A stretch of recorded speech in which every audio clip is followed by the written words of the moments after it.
call to order the February 21st, 2018 edition of the Reno City Planning Commission. And if you would all join Commissioner Whitesky in leading us this evening in the Pledge of Allegiance. Pledge allegiance to the flag of the United States of America and to the republic for which it stands, one nation, under God, indivisible, with liberty and justice for all. Thank you very much. Moving on to item 2, roll call. Michelle. Mark Johnson. Here. Britton Griffith. Ed Hawkins. Paula Levis. Here. John Marshall is absent. Kevin Weisky. Here. Peter Gower. Here. We have a quorum. Thank you. Item 3, public comment. This item is for either public comment on any action item or for any general public comment. I do have a request to speak form. Remember, if you have public comment at any point this evening, remember to fill one of these out so we can get your name and your information. When you get up to the podium, you'll have 3 minutes. Please state your name. Tammy Holt-Still, welcome. Good evening, Tammy Holt-Still. That is my last name. And the water's still there. I'm still here, Lemon Valley Swan Lake Recovery Committee. Again, I'm here because the water is still there and it is getting worse.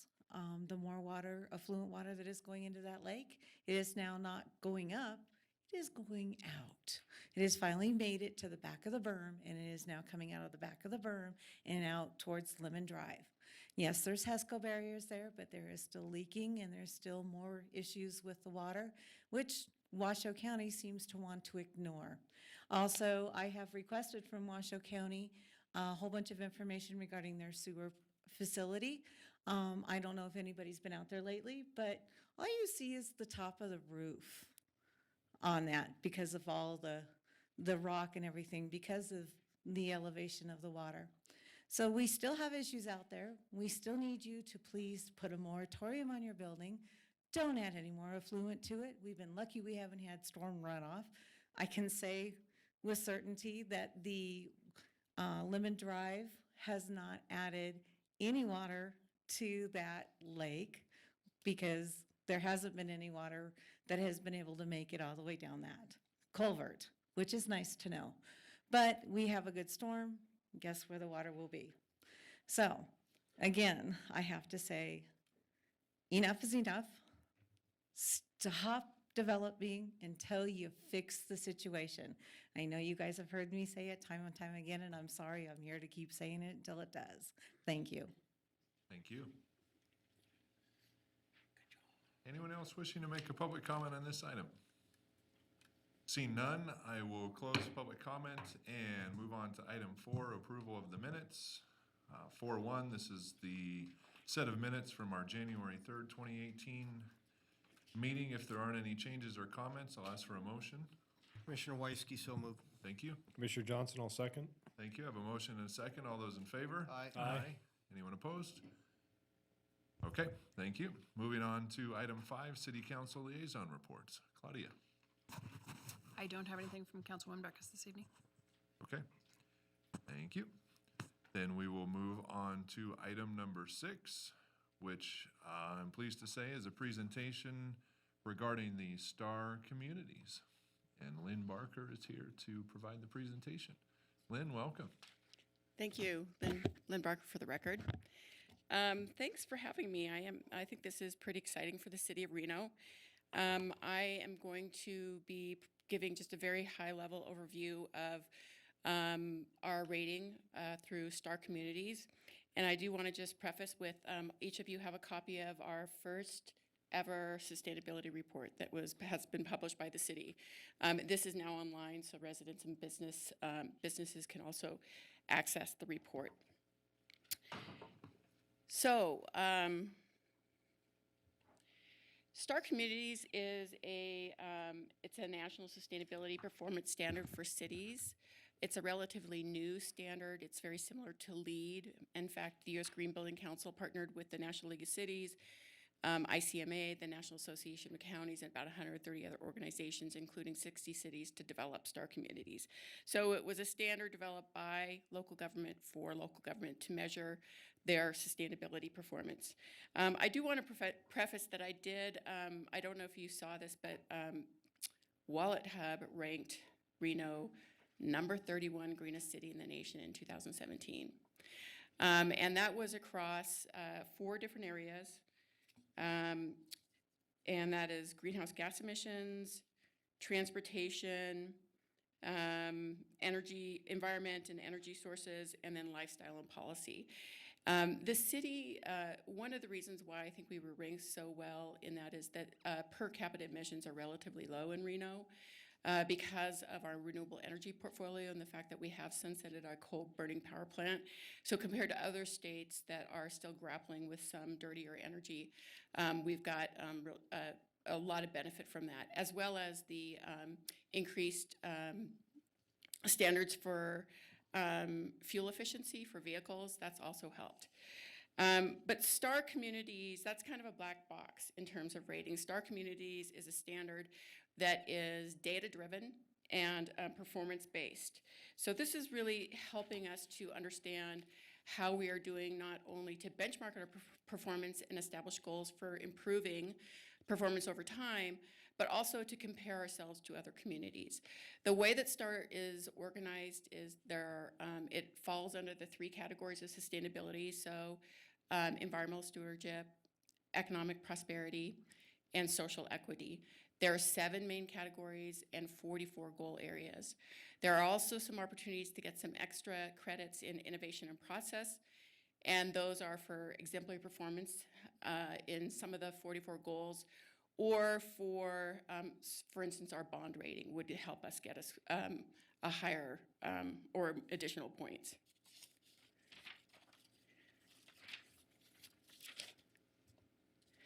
So we are very proud to announce that we are a certified 3-star community.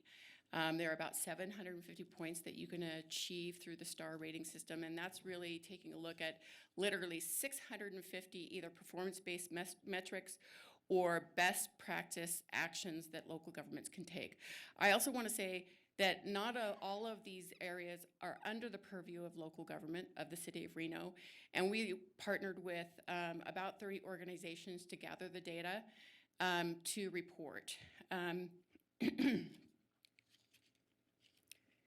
So I'm just going to go through each of the main categories and provide you some highlights. I do encourage you to read this report. The report really does kind of dig in deeper to help our residents and businesses understand how we're doing in each of the different areas, where are our strengths, where are opportunities for improvement. As you can see from the bar graph, we did very well in community water systems and public parkland, and that's really measured in access to parks. Excuse me. But I think in a lot of the areas that are really focused, that the master plan is focused on, we aren't doing as well in, and there are a lot of opportunities for improvement. So, for example, affordable housing is a really important priority for our community, and the metrics in STAR communities are that 5% of annual new housing starts are affordable. Right now, that for us is 1.2%. And that also 10% of the housing units within our designated growth areas, so that would be our neighborhood centers, taking a look at the new master plan update, and our employment centers, 10% would be affordable. And I don't know how the city is going to achieve making sure that affordable housing is in those areas of growth. But right now we don't have any way to capture and then report that data. Another area is infill development. STAR measures infill development as 51% of all development is happening in designated infill sites. And today, or over the past few years, less than 5% of our development is happening in our designated infill sites. So this is definitely an area that both our master plan is trying to address, and I think we as a community really need to address. The next is climate and energy. We did meet the greenhouse gas mitigation goal, which we received that because we have reduced our emissions since 2008 by 14% as a community. And again, that's not specifically due to anything the city has done. It's really a result of our energy portfolio at the state level and some other issues that I had already mentioned to start making progress towards a long-term emission reduction goal. The city's really going to have to start implementing policies and programs to drive down emissions from the different sectors that are generating the emissions. And in the report, the information on the sectors that are generating emissions are listed. We have actually launched our first major initiative, which is called Re-Energize Reno. The city has committed to reducing energy and water use 20% by 2025 in our portfolio of buildings, and we are challenging building owners across our community to join us and pledge to reduce their energy and water use 20% by 2025. We currently have 5 organizations that have joined, and we are talking to, we've got verbal commitments from another 5 or 6, and we anticipate that that'll just grow over time. An area I think that we just haven't, since I've been here for the past 2.5 years, I haven't had the time to do is really start working with our public works and our facilities staff to start baselining, measuring, and then reporting on an annual basis our energy, water, and waste information. And so we plan to start that this year so that our community can see that the city is actually meeting our own internal goals for reducing energy and water use and increasing our recycling. The next is economy and jobs. EDON largely provided a lot of this information, and I think EDON has done a fantastic job of turning around the economy based on what I know the economy was like before I came here. But you can see that it is an area where we do perform fairly well. There are a couple of areas that we do have an opportunity to improve. One is green market development. We worked with UNR to actually measure the strength of our green market, which is fairly significant, but there is not an economic development strategy focused on green markets. Green building would be an example of a green market. Renewable energy would be another example. The other is workforce readiness. While we've got really great workforce readiness programs in our community, we don't have as many people going through those programs or graduating from those programs. And I think that's largely just because of the market right now in terms of it's very easy to get jobs or much easier, and so less people are going through job training. Education, arts, and community. I think this is another area where, of course, our city really does invest in this area. But I think there are a couple of things here that people, our community might not really understand. So while our state is ranked 51st in the nation for the public education, which means that's the bottom. That's the bottom. Washoe County is actually doing quite a bit to improve education attainment in our community and has increased the graduation rate from 73% just 5 years ago to this year, 84% of students graduated from high school. And there were a few schools that actually had a 90% graduation rate. They also pay attention to graduation rates across income and race and ethnicity. And there's not a huge gap in all the different groups within our students. So I think that's really great news. One of the areas that we have a lot of opportunity for improvement is aging in the community. I think the master plan, structural plan will help with that, where we have walkable urban neighborhoods. That's a big key to having a place that for successful aging, as well as many other indicators. Excuse me. I have that cold that everybody else has. The next is equity and empowerment. I do have to just preface, there's 2 goal areas where, from an oversight of mine, we did not gather the information needed from the Seattle Police Department, and the Seattle Police Department actually is doing a lot of the issues. So we actually submitted and asked our communities to evaluate what the police department is doing around civil and human rights. And we were able to get some of the credits for that area. But it didn't reflect in our final determination. Civic engagement is really measured in the number of residents that vote during a presidential year.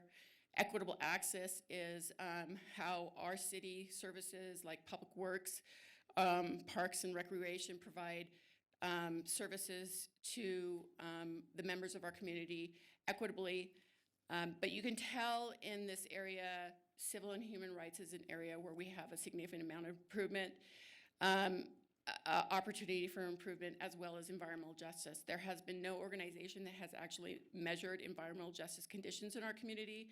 I'm working with UNR right now to do that with a student and professor. And then our human services is also an area where, based on best practice in other communities, our community is just not, kind of where it needs to be, I think, in the future for providing the type of human health services needed to support our residents. Health and safety.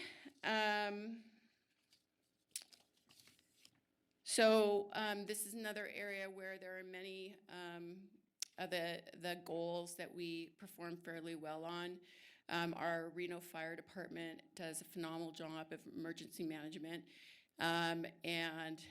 While we did achieve a lot of credits in food access and nutrition, and that's really focused on food security, 87% of our community is food secure. That still means 13% of our community is food insecure, and more than 20% of children in our community are food insecure. So we have to take that, performance with a little bit of a grain, caveat in terms of wanting to make sure that all of our community members are food secure. I think that safe communities is that area where the police department actually performs very well. And you can see I did fill in the goal areas that they would have achieved if I didn't have that oversight on the documentation. But interestingly, the Reno Police Department is known nationally for our community policing program and has been known and recognized as a leader for community policing. Members of police departments from communities across the nation come and visit with our police department to find out what we're doing around community policing. And yet there are some simple things that we could do to actually increase our performance in that area, literally just documenting our community policing program and processes. Let's see. Natural systems, we perform very well in both outdoor air quality and green infrastructure. We've got a lot of green infrastructure in our community. And then our water resources. The biodiversity and invasive species and natural resource protection are areas that the state really focuses on versus the city or the county. And we literally just didn't have enough time over the 10-month period of time to just figure out what's really going on in that area with the state. What are we doing around biodiversity and maintaining the habitat for threatened species, as well as dealing with invasive species that are degrading habitat. Working lands, I think, is an interesting thing. I think I had been in a couple of meetings with community members in the local food system or local food community around how can we expand the local food system here. And we did not score well with working lands. And I think one of the biggest issues is that we do not have a land use designation for our farms and our ranch lands, our existing farms and ranch lands. And so there's not a way to really protect something that is not designated in that way. So that might be something that we could think about in the future if we wanted to expand our working lands, which every community, I think, should be thinking about. And then the last is innovation. We submitted a number of goal areas where we actually perform much better than the threshold.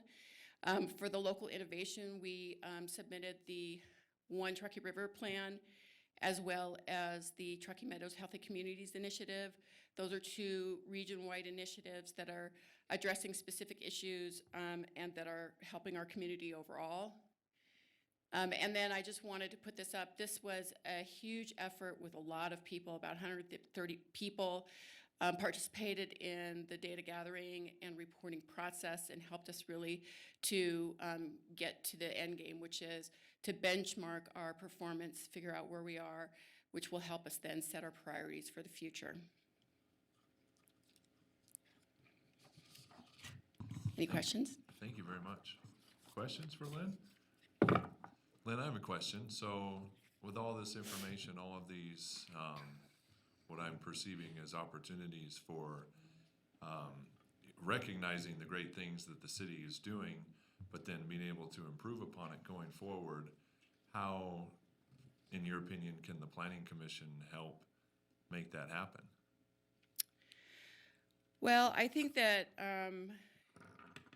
the Planning Commission and the staff, Claudia and her staff, there will be a lot of things to consider, I think, in the future, especially as we take the master plan and codify the master plan.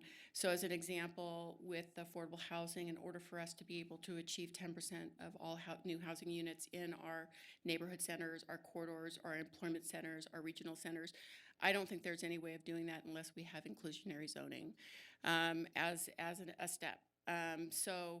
I think we're going to be very threatened in terms of the progress we have made on reduction of greenhouse gas emissions if we continue to build on the exurbs or the edges of our community. That's going to, we've seen a very significant increase over the past 5 years in vehicle miles traveled. And if we continue to see an increase in vehicle miles traveled instead of a decrease, there is not going to be, any path forward, I think, for us to reduce emissions related to transportation. Right now, 83% of our greenhouse gas emissions related to transportation is you and me and everybody in this room driving their cars. So, I think there are a whole host of areas, and I am working with staff through our interdepartmental team to identify, a way for us to start taking a look at the performance metrics, where we're at, what those metrics are, whether or not we want to adopt those metrics. And then if so, if we're measuring those every year, it's much more likely that we're going to manage our progress towards those metrics. There was one comment that you made, one statistic that really stood out for me, and that was related to infill. And you said that less than 5% of development has been in designated infill sites, and to get the star rating, it has to be 50%. I mean, it seems to me when you talk about really something that the commission can be involved in and support, and I believe that's one of our goals as a commission is infill, promoting infill. I mean, that gets to what you were talking about with VMT, with emissions, with walkability. I mean, all of those sustainability factors that I'm assuming that, if infill goes up, then all of a sudden all of the benefits that STAR Communities measures, I mean, it just rolls through, right? Yeah, and I think that right now we've got 2 designated infill or redevelopment areas. I would recommend highly that all of the structure plan is reflected as the different elements in the structure plan, the neighborhood centers, the corridors, the regional centers, the employment centers, that the infill or designated redevelopment sites encapsulate those as well, because that's really our new growth areas. We should be focused on directing development in our new growth areas and connecting those by public transit and bicycle infrastructure, et cetera. Great, thank you. Commissioner Weisky. Thank you, Mr. Chairman. Lynn, you talk about those infill areas, and I believe in our update that we just did for the master plan, we talked about and put in there incentives suggested by city staff, council. What do you have to offer? What are your suggestions? Well, I'm not a land use planner, so, but I did work, Well, you're pointing out an issue yeah. that needs to be corrected, so what, Right. what do you see that works in other areas, or what do you, what have you heard that would work for incentives for landowners, developers, whomever they are, to do these infill projects? It's not us that does it. Right. We're not the developer. Right. Well, I think every city is different. I think that a lot of cities use increased development density as a way to incentivize development in specific areas. And so I think that would have to, I mean, it's my understanding that we don't really have maximums. I mean, do we? In some areas, yeah. So, trying to figure out a path forward for increasing development in specific areas. I would say, as an example, there are some areas where you might have multifamily 14 as the zoning. And in many communities in that kind of zoning, even with a 5,000 square foot lot, developers are putting 4 or 5 townhouses in those lots. And I'm not sure that is allowable here, that level of density. So looking at opportunities for increasing density in those areas where we want to create mixed use, walkable, and denser neighborhoods. But I would have to do the research to figure out what types of incentives would work in our community. And of course, Claudia and her staff will be doing that research as well. Okay, thank you. Thank you, Mr. Chairman. Thank you. Other questions for Lynn? Appreciate it. Thanks, Thank Lynn. you.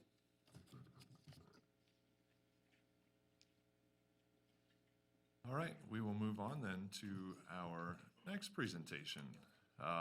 This one on effluent and stormwater in the North Valleys. And John is here to give us that presentation. Good evening. Welcome. For the record, John Flansburgh, Director of Public Works. So we had a request to come and talk about North Valleys and where we stand with flooding, the effluent disposal, a lot of questions that have come up. So I'm hoping that I can give you some facts that will bring so you understand that situation up there as far as what is happening, and then maybe we can talk about some action items and a path forward. So tonight I'd like to talk a little bit just briefly about the flood event and the response, go through the lake elevations that we currently have and kind of how that's what we've experienced for the last year, a little over a year. We have some land satellite images going back to 1984 to the present, so we can kind of see what the level of the lake has been over those years as it's fluctuated. Thought that would be useful. Want to talk about the effluent discharge to Swan Lake. So there's been a lot of discussion about what that impact of the effluent to Swan Lake. What is that volume? What is that? What can that look like? Want to talk about our drainage ordinances and regulations. We went and did a little bit of an internal project review of 4 different developments that have occurred recently to ensure that they're being developed the way that our code and regulations require. We'll talk about that. Also, look at the wastewater future needs, potential expansion for Reno Stead plant, and then potential demonstrations and other projects for the reuse of the effluent as treated, and then a summary of our actions or next steps. So just to recap, we had 20-plus atmospheric river events in the 2016-17 water year. We use water year because that's October 1st through September 30. We use that because that really informs us. During the summer months, we get a lot of evaporation. So this is really, kind of that window of time where you start collecting the water. Whether it's up in the mountains and snow, that later will come down and add to your overall water or the actual rain as it hits. So obviously we have the saturated ground and nearly 20 inches of precipitation. The result was we had the severe flooding. So we had flooding down here, both in the Truckee Meadows, and then we had the flooding up in North Valleys in both Silver Lake and Swan Lake. And just, briefly, Washoe County had over $6 million and City of Reno over $2.5 million expended for those emergencies. Here's a quick look at the Silver Lake water elevations. We began taking elevations towards the end of February. So the Bars up there represent storms, the number of inches. So if you take the little, we'll call them green, teal green bars, and you look to the far right of the chart on the precipitation, that'll tell you how much rainfall hit during that particular storm. And then the dark blue line is the actual water surface elevation during those different dates. The highest lake level hit towards the end of April at 4967.7 for Silver Lake, and we have a 100-year flood elevation of 4972. So that gives you an idea what we're dealing with at Silver Lake. In Swan Lake, absolutely. So on the 4972 would be the flood elevation. That was also the elevation that we protected to with the HESCO barriers and other work that we did. We were actually concerned with where things were going in April and still having the snowpack up in the mountains. We were concerned about what would happen if we got a warm storm all at once and we had a flash melt and that would come down. And so we ran some numbers what that might look like, and that's why we went to the 4972 elevation for our protection. That also corresponds to the 100-year flood elevation. Okay? Anything else I can cover on this? So currently, I guess we go all the way far to the right, you can see that towards October, we were getting down to about 4965. So we dropped, 2.5 feet, and then we had a couple storms, and it jumped right back up again. And then, of course, we haven't had a lot of storm activity, so it's actually leveled off and just starting to go the other way at 4966. Again, this is Silver Lake.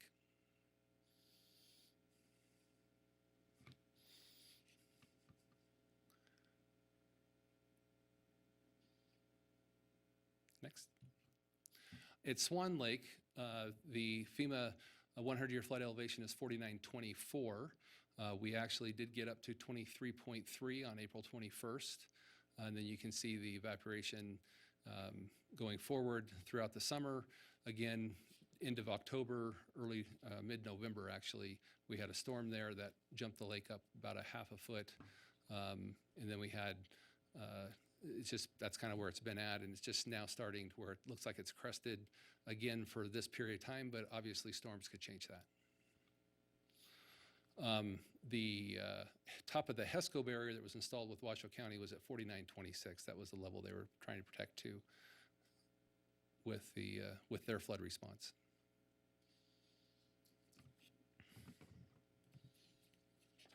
Any other questions for this? So I'm going to move to the next slide. This one's a little bit of an eye strain. However, it's 1984 on the far left. And then you can see that the bottom of the lake elevation when it's dry is basically like 4913 and a half. So all those lines at the very bottom where it's kind of stayed there, those were all the times when the lake was basically dry. And then you can see the different storms, 86, 87, where it would have gotten up to about, nearly 4920. And then you can see the subsequent drop over the next couple of years. Again, all just based on the storm data. Again, 96, 97, 98, another rise up to nearly 4920. And then at the very end, in 2016, 17, it got all the way up to the 4923. So it just gives you an idea, land satellite images of basically looking down at the perimeter of the lake, how far it was at, and getting an elevation corresponding to that size of the lake, and then putting these numbers together so you can get an idea how that lake has performed over this 33, 34-year period of time.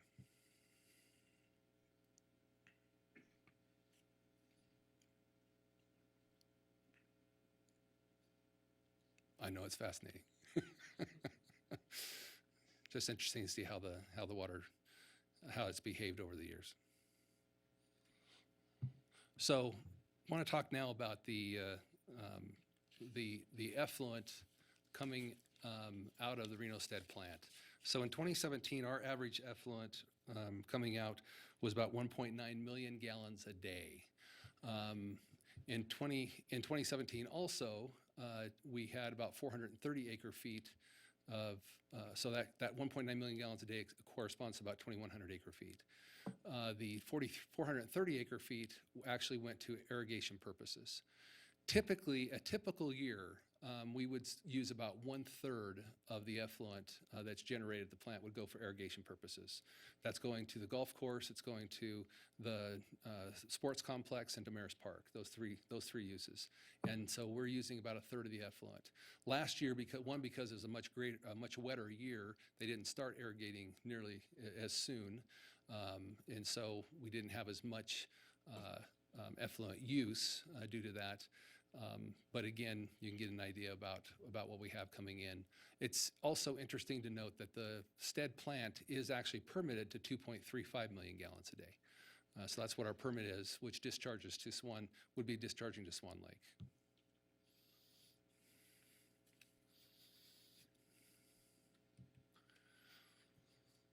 So just to give you an idea, the Swan Lake storage at the 100-year elevation is about 10,800 acre feet.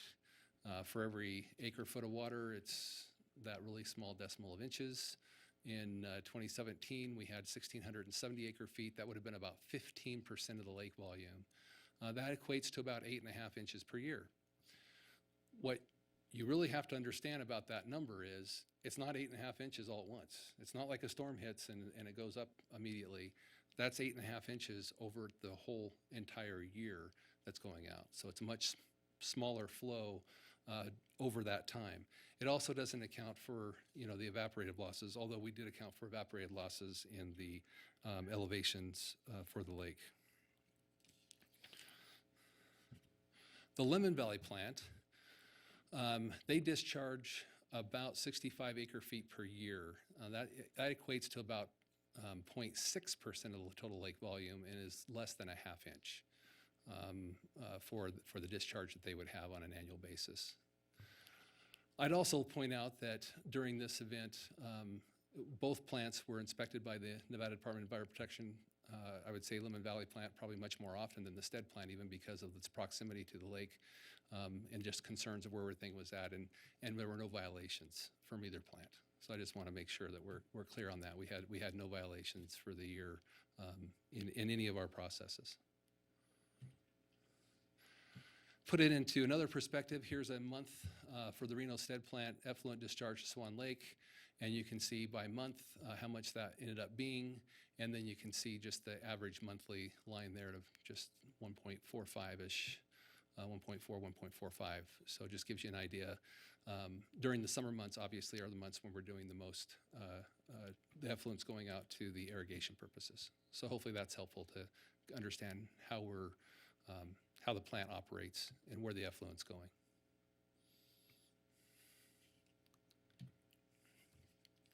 Next, I wanted to just touch on the drainage ordinances and regulations.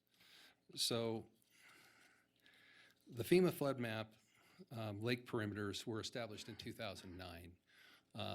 Based on those perimeters, that's where we came into that 100-year base flood elevation we discussed earlier. And based on that, and I guess also want to discuss, we participate in what's known as the National Flood Insurance Program. Because we participate in the National Flood Insurance Program, we're able to make flood insurance available to people. It further makes us eligible for the federal dollars during presidentially declared disasters. So there's a big benefit for us to be part of the National Flood Insurance Program.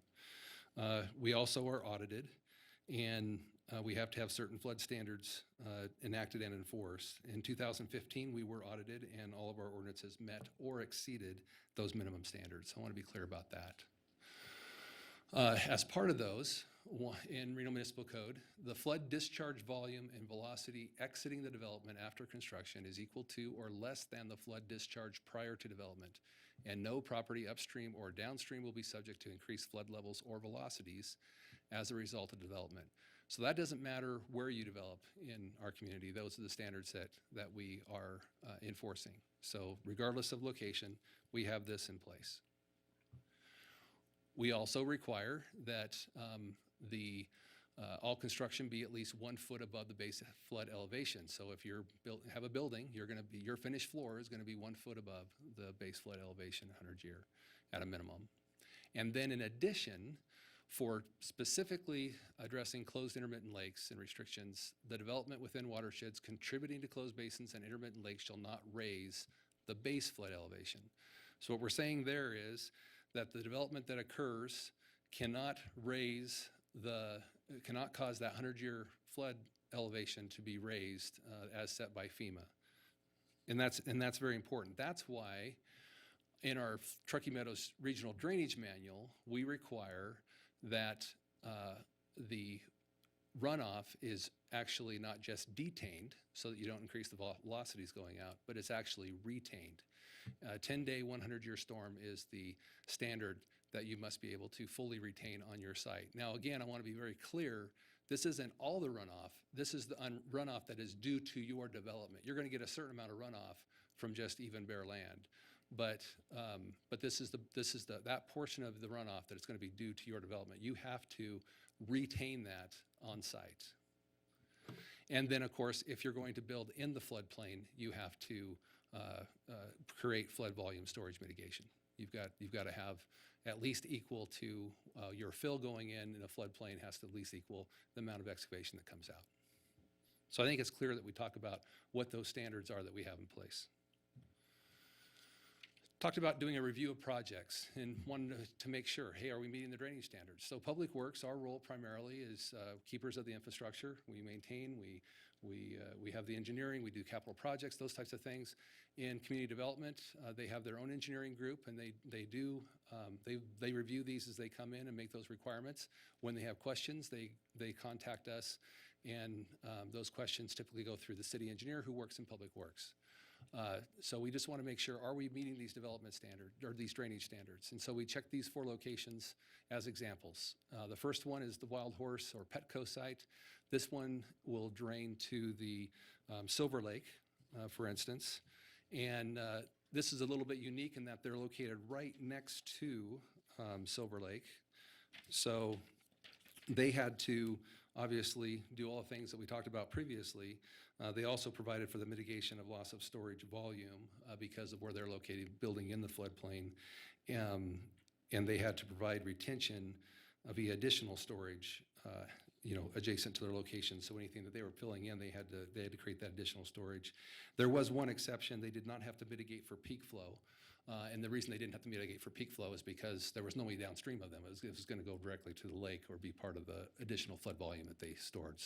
So that's a reasonable assumption for why they would have no downstream impacts and why that was allowed. Amazon Logistics Center, the Mary's Gone Crackers, those are both located near North Virginia Street. They both have retention on site. They had to meet the retention standards for their construction. And then finally, the last one, Military and Lemon, the Logistics Center, they also had to build that retention on site to hold back the water and keep that and have that available. So they all met the standards that we are requiring. Finally, I want to talk a little bit about our wastewater treatment plant and where we stand today. So we have a treatment plant. It has 2 million gallons a day capacity to 2.1. And currently we're operating about 1.6, 1.65. The approved not built units out in the service area would be the STED 40, 179 units in one phase and 68 in another. You have the Northridge Unit 2, it's 28 units. Then you have the Wild Stallion 7 in Golden Valley. That, however, is going to flow to Tumwharf and not to the Reno STED, but I thought it was important to point that out in case you're thinking about different developments that are in the area and where they might be going to. Tentative maps that are pending, Silver Dollar Estates, 619 units, in the Vista Enclave at 130, and then we have PUD pending review in Prado Ranch. So obviously those are projects that are out there that we're aware of. We also know that we have a couple other large projects, the Lakes Apartment Complex, that's 500,000 gallons a day is the number that we've been given approximately for what their needs were, and then another 150 units at Stonefield. So what does that mean? So currently, if we're about 1.6, 1.65, the anticipated flows for the approved not built, about another 65,000 gallons. The tentative maps pending, about another 170,000 gallons. And then the planned unit development could be 190. That would put us pretty much at our capacity, the 2.1 million gallons a day. And then under additional review, we have the 535,000 gallons a day. If all those were approved, you'd have 2.56. So, and again, all those get built over time. It's not something that happens immediately. So what would we do for that? Well, our plan is to expand the Reno Stead plant from 2 million gallons a day to 4 million. So basically, we're going to double the size of the plant. We have the engineering work the first phase of that has been completed. The work was actually completed back, I want to say in 2009. And obviously with not having any building going on out there, those plans have sat.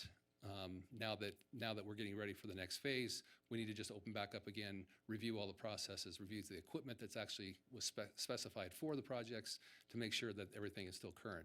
So we got a little bit of work to put into them, to those plans to get them ready for construction. And that might take as much as, say, 9 months. Then we have probably 24 to 30 months of construction. So we're looking at about a 3-year process to get us from where we are today at the 1.65 gallons today, to get us to the point where we would be able to accept more than the 2.1 million gallons a day. We also are looking for, in the Reno Stead plant, for future water resource recovery options. We only have, let's say, 2.35 million gallons a day capacity to discharge to Swan Lake in our permit. So we need to have another location for the effluent. And so we're working on some projects right now on what that might be, and I'll discuss those here briefly. We're also looking at working with our regional partners in Washoe County, and Dwayne Smith is here tonight if you have any questions for him. We're looking at the overall service area of Lemon Valley and Reno Stead, and I'll discuss that also briefly. In fact, that's next. So we're looking at a facility plan. So we currently have a facility plan looking at the wastewater collection system, the treatment facilities, and our effluent management alternatives. We're taking all the information that we have today and putting it into one place in one document. Currently, the Lemon Valley plant does not have enough capacity to accommodate all the plant development in its service territory. So needing to upgrade the facility would really require potentially for it to be rebuilt. Due to the significant development interest in the area, Reno and Washoe County would like to look at options for continued sewer service. One of those key alternatives could be to decommission the Lemon Valley plant. And we're really looking at 3 options, actually. First would be that both facilities remain and we just end up operating and increasing capacity independently. The next one would be that we would only have the Reno Stead plant, and we would go ahead and expand the size of the Reno Stead, and we would operate that, and we would end up pumping the flows that go to Lemon Valley plant over to the Stead plant. And then the third one would be that Lemon Valley would continue operating as it is, but would not gain in capacity. They would get to a certain top end, and then we would end up building some sort of lift station and taking those excess flows then over the 300,000 gallons that they're permitted for currently to the Reno Stead plant. So those are kind of those 3 options, looking at that service area and how that would work for the Lemon Valley area. We're working with the University of Nevada, Reno, and they've began, and you may have heard of the Nevada Water Innovations Campus. Part of this study for this water innovations is looking at the use of having indirect potable reuse, being able to treat the reclaimed water to a A+ standard, putting it either into an aquifer or other use, and then being able to pull it back out later, whether that could be then treated as raw water to become potable water or to be used for any other irrigation or other uses, and what those benefits long range would be. And so we are working as a region and with all of our partners, as you see up there. Part of this work is work that we're doing right now at Stead, which is trying to inform us, looking at an aquifer storage recovery project where we've drilled 3 wells. We have an initial well, that's the injection well, and then we have 2 monitoring wells downstream of that. And those wells are approximately 150 feet deep. We're going to be putting potable water into those. We're going to be looking at basically informing us of the science that gives us the confidence of how we are injecting this water in and what kind of work needs to be done so we can be confident in how we're using the water and then how we're bringing it back out for use. So looking at the background water quality that's existing, and then the water quality going into will be potable water, and then looking to, so we can get kind of a regular test of that, and then we'd be looking to actually put in the effluent and doing a test on the effluent and seeing how that water is going through the subsoils and what kind of additional treatment is happening in the soils. That project is underway and looking at probably 6 to 12 months. And then we have other potential projects and demonstrations. One of the ones that's most appears to be the most plausible at this point is some property that Washoe County owns north of the airport. So if you look at the diagram to the right and you see the green outline, that is a parcel that Washoe County owns. We are looking at the possibility of going in with Tumwa, drilling down into 300 to 400 feet into a sandy portion that we think would be good for aquifer storage, and then doing a test with potable water on the airport. So much larger scale than the small project we're doing next to the Stead plant. This would be a much larger area. And this has a lot of promise based on the initial work that we've done to be able to then inject water over and above what we want to put into Swan Lake. And why this is important. If we last year had another option available to us that we could have taken effluent someplace else, we would have looked at that and said, maybe we would have taken it someplace else, so we wouldn't have been adding it to the lake. But right now, that is the only place that we have that we're permitted to actually take the water. And we don't have any other infrastructure in place that would allow us to move that water to any other location. So this would give us a lot of flexibility.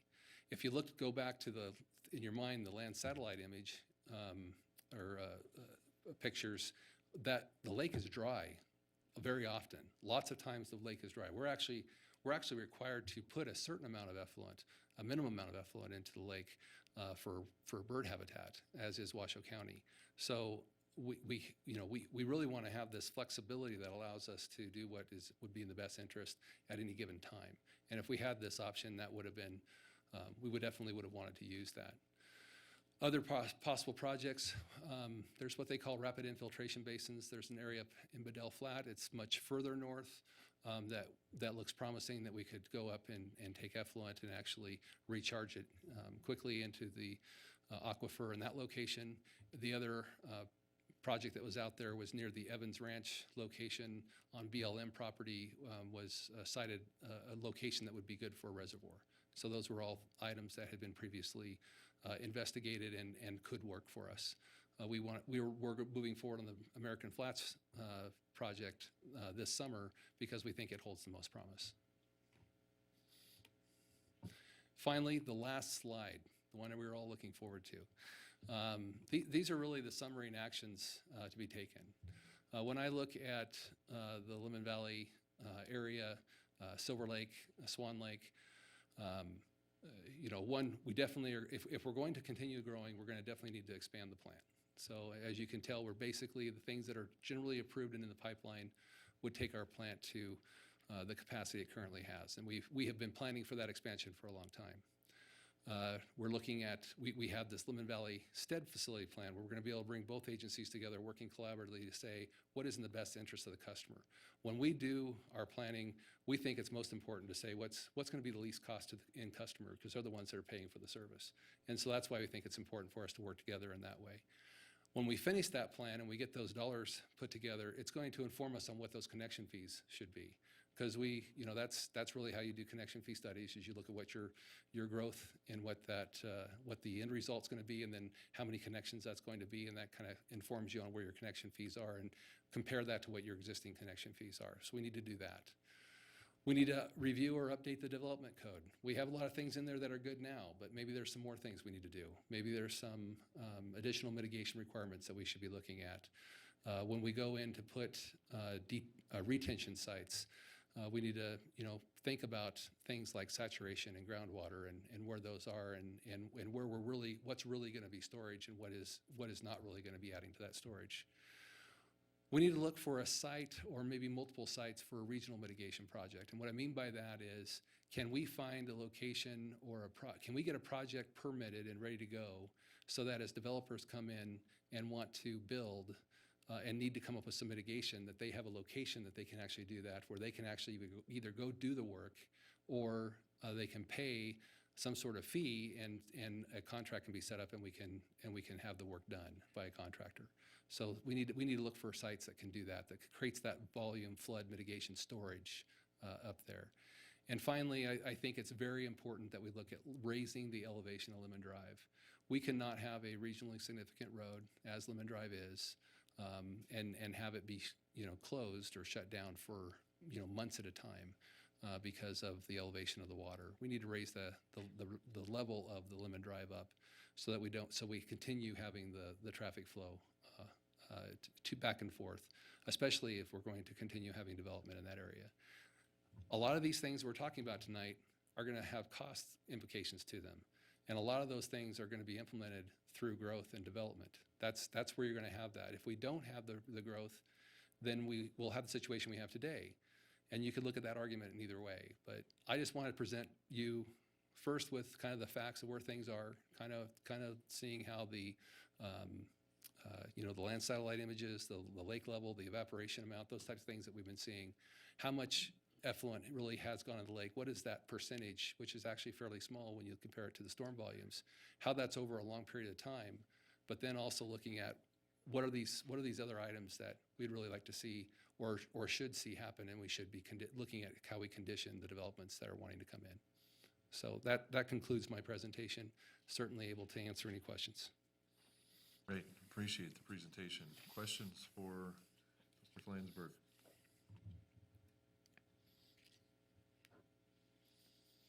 Commissioner Marshall. Thank you. Just first, you referenced a number of times slides regarding Landsat photos. I'm sorry, did I miss those? That was this one image right there. So on the bottom timeline, you Okay, have so from not 19... actually Landsat imagery, but just this graph that represents... The graph that represents those, looking at those land satellite imagery and then, of course, extrapolating from that and from the diameter of what the lake looked like, getting to an elevation and corresponding that elevation then to where that lake level was at, if you will. We don't have any Landsat actual images of Swan Lake and where the floodplain 100-year and where development is. Didn't we have one last time? We don't, Claudia, I guess we just don't have that available to us to help with this discussion. Okay. Joe might have one.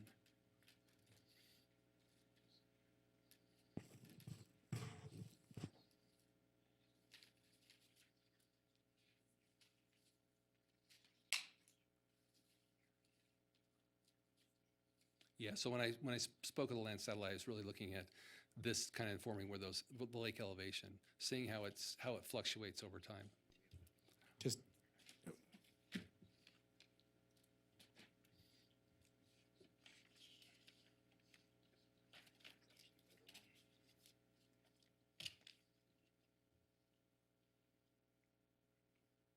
So the shaded area is the inundation is the 100-year? Okay.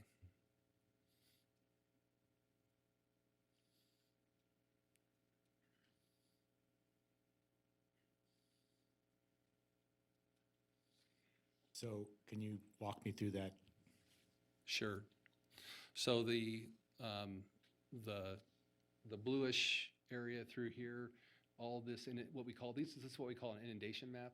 Yeah. All the area that you see that would be at the elevation of that 4924. This brown area through here is actually a higher ridge that's out through that location. So that's why it's underwater. So the 100-year floodplain is a 4924. We are currently, and so you have it looks like, I'm just trying to get a feel for the difference in inundation between the 100-year floodplain and the current elevation, particularly So the current elevation was 4923.3, so, you know, Word. it's just a little bit below that. I don't have those exact numbers to show you what kind of spread that would do. So would we see significant increase in areas of inundation if we go up to the 100-year floodplain or not? No, this would be the inundations of the 100-year floodplain. Okay, maybe I'm not articulating this question right, but I'll thank you for that. Do you in Washoe County have a projection? Was it up to 400? I think you need additional capacity to about 4 million gallons per day. Is that what the build, essentially the kind of the build out for what could be approved in this area? So currently, the Reno Stead plant is about 2.1 million gallons. Right. We're at 1.65 right now. So you've got about, you know, a little less than 500,000 gallons a day that could be added to that plant. The Lemon Valley plant is about a 300,000 gallon max plant, and there's about 220, I think, right now. And would you anticipate that as, if the city approves additional development in this area, which includes obviously it's going to have some amount of effluent associated with it? Since Correct. depending on what kind of development, it'll have more or less. But that goes into your calculation. Could you maybe help me out as to the 4 million? Sure. So That's the if we can go back to maximum the of. presentation.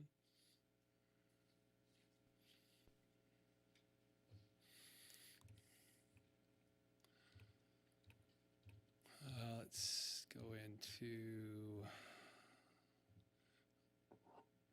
All right, so we talked about these particular developments that we're aware of that are up there. The first portion of that is the approved not built. The next ones are tentative maps that are pending. Then you have the plan unit development, the Prado Ranch, and then you have under review pending approval, so a lot of work in those, this Lakes project and Stonefield Phase 4. When we broke that down, the approved not built is adding about 65,000 gallons a day. The tentative map, and you know, if those were approved, that'd be 170,000, and then the PUD about another 190. That would take us up to just over 2 million gallons a day. So saying if all those were approved, that would pretty much put us at about capacity of the plant. Then we would need to expand. The other thing that's important about this is specifically when you talk about the effluent side, is that we're only permitted to about 2.35 million gallons a day into Swan Lake. So we could build this 4 million gallon, you go from 2 million gallons to 4 million gallon capacity. When you build the plants, there's no incremental building. You know, you got a whole nother set of projects, basically like doubling the plant, like building a mirror image of the plant up there. So when you go to do that, we could still build up to a certain amount, but then we're going to have to find additional locations for the effluent. And that's what the discussion of these other possibilities, specifically interested in that property north of the airport for aquifer storage. So fundamentally, we need another place to put the water, because if we put the water into Swan Lake, it's going to raise the elevation and inundate more homes. We don't have enough, we're not permitted to put additional water into Swan Lake. Why couldn't we get permitted to put more? Because we're permitted right now based on the science that also informs where the floodplain would be located at. So I mean, if we were to add more than that to the area, we potentially would increase the base flood elevation, which we would not look to do. Because the result would be, I'm asking kind of a fairly obvious question. The more water we put in, the higher level we're going to raise Swan Lake, essentially. I mean, yeah. So it depends on the hydraulic conditions, et cetera. It does. I mean, one of the difficult things when we deal with drainage is we talk about design standards. So we have a design standard that we build to, and the design standard we build to is the 100-year floodplain elevation. And that's what has basically informs us back to then how much water we could discharge from the plant into the lake. and still have enough storage volume that if we get the 100-year storm, there'd be enough volume left in the lake to allow for that stormwater to come in to that level. So, That's how we basically inform that item.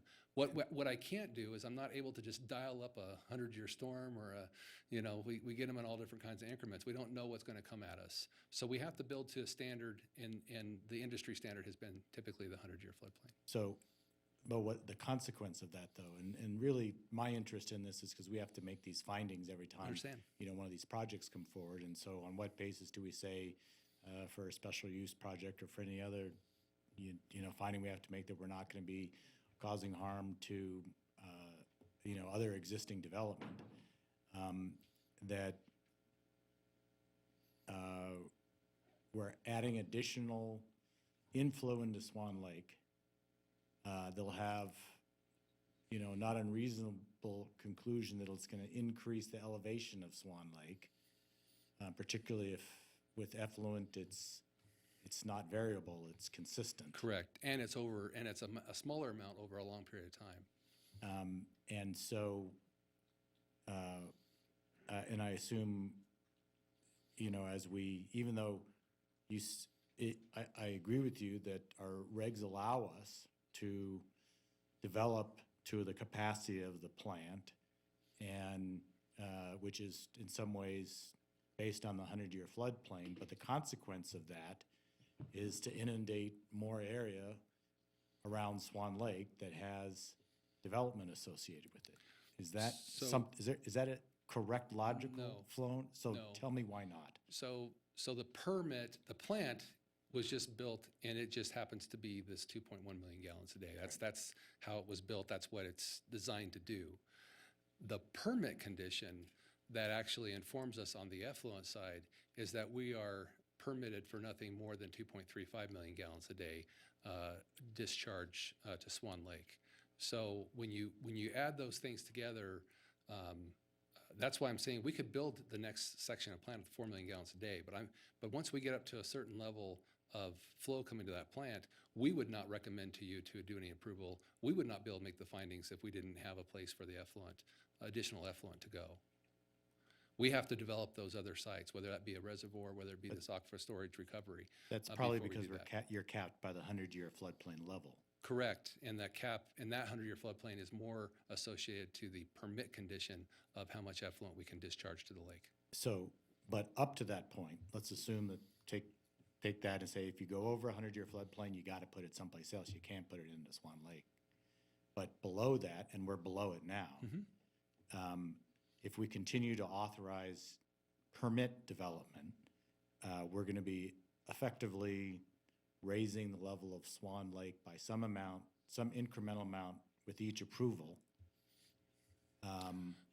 over time, and up to we reach the capacity of the 100-year floodplain level. Now, sometimes it'll be lower, sometimes, it'll be up to the 100-year floodplain, but it's going to fluctuate in that, as we saw by the chart. It goes up and down and up and down. We're going to be flood. We're not going. It's going to be dry. It's going to flood. It's going to be dry. It's flood. It's going to be dry. And so whatever development is within that 100-year floodplain, that's the cycle that they're going to be hitting.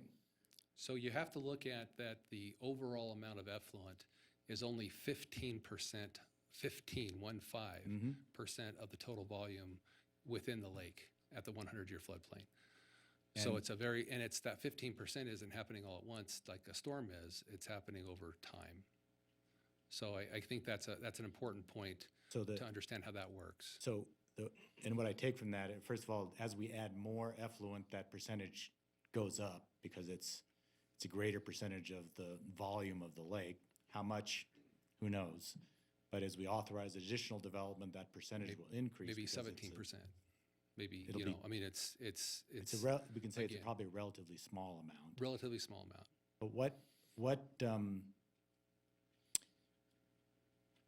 But how does it, so what you're saying then is, even though it's only 15, let's say under 20%, between 15 and 20% of the volume of the lake, then in any given hydrologic condition, are you saying it's a wash as to whether or not, what percentage of the effluent, or excuse me, what percentage of the lake volume is effluent? Because that's what we're Yeah, contributing. yeah, I mean, I suppose that would be a true statement in terms of just concentration or the type of water in there. You may actually want in Swan Lake, in certain years, to have more effluent going into Swan Lake, meaning because you have so much evaporation that occurs when the lake is like dry, you may actually want to add a little more effluent in that location. And then when you start getting storms and starts getting wet and it starts to raise in elevation, you may have a cutoff at some point and say, you know what, we're going to start moving that effluent now to a different location, that we would develop, like an aquifer storage or someplace else, so that you would have that flexibility with the effluent to what you do. Currently today, we don't have any flexibility. Everything that comes to the plant is either going to go into Swan Lake as effluent, or we're going to take it out for irrigation during the irrigation months. I'm still kind of struggling with my fundamental question, which is, if we are adding to the discharge into Swan Lake by approving development, what impact does that have on an average lake elevation?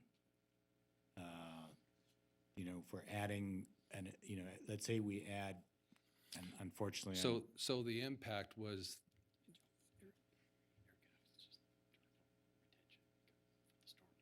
right. Right. So to answer your question in regards to that overall, the depth increase from Swan Lake from Reno Stead in 2017 was 8.5 inches. That's what we're talking about in depth. But again, that depth didn't occur all at once like a storm does. It happened over time. In addition to that, the large quantity of water now is the stormwater, correct? What we're requiring in stormwater in those developments is that we require that retention is built on site for that 100 years. So we don't add to what's going on at Swan Lake with the stormwater, which is the larger portion of water than the effluent. So does that mean that in future conditions, there'll be less stormwater going into the lake? So since 2009, when we made the change in the drainage manual, we required those developments to build retention on site so that they're retaining their 100-year storm. So that's keeping again, the portion that's relative to their development, that's keeping that portion of water from going into Swan Lake. Prior development, where they didn't have that requirement, and that runoff and the other runoff, just general runoff, is occurring to Swan Lake, but the new development that's being put in since 2009 is required to have that retention in a closed basin. They're required to have that retention. Okay, I could go on for a while, but I want to be cognizant of the rest of you having questions. So what would you like to do? I don't want to. I appreciate you breaking the string there, Commissioner Marshall, and asking. I would ask the other commissioners if there are questions that you'd like to ask too. Commissioner Hawkins. Mr. Hawkins, no, I think this line of questioning, I can handle it. Okay. Commissioner Thank you. Marshall, if I could jump in. Yeah. Oh, Commissioner Levis, go ahead.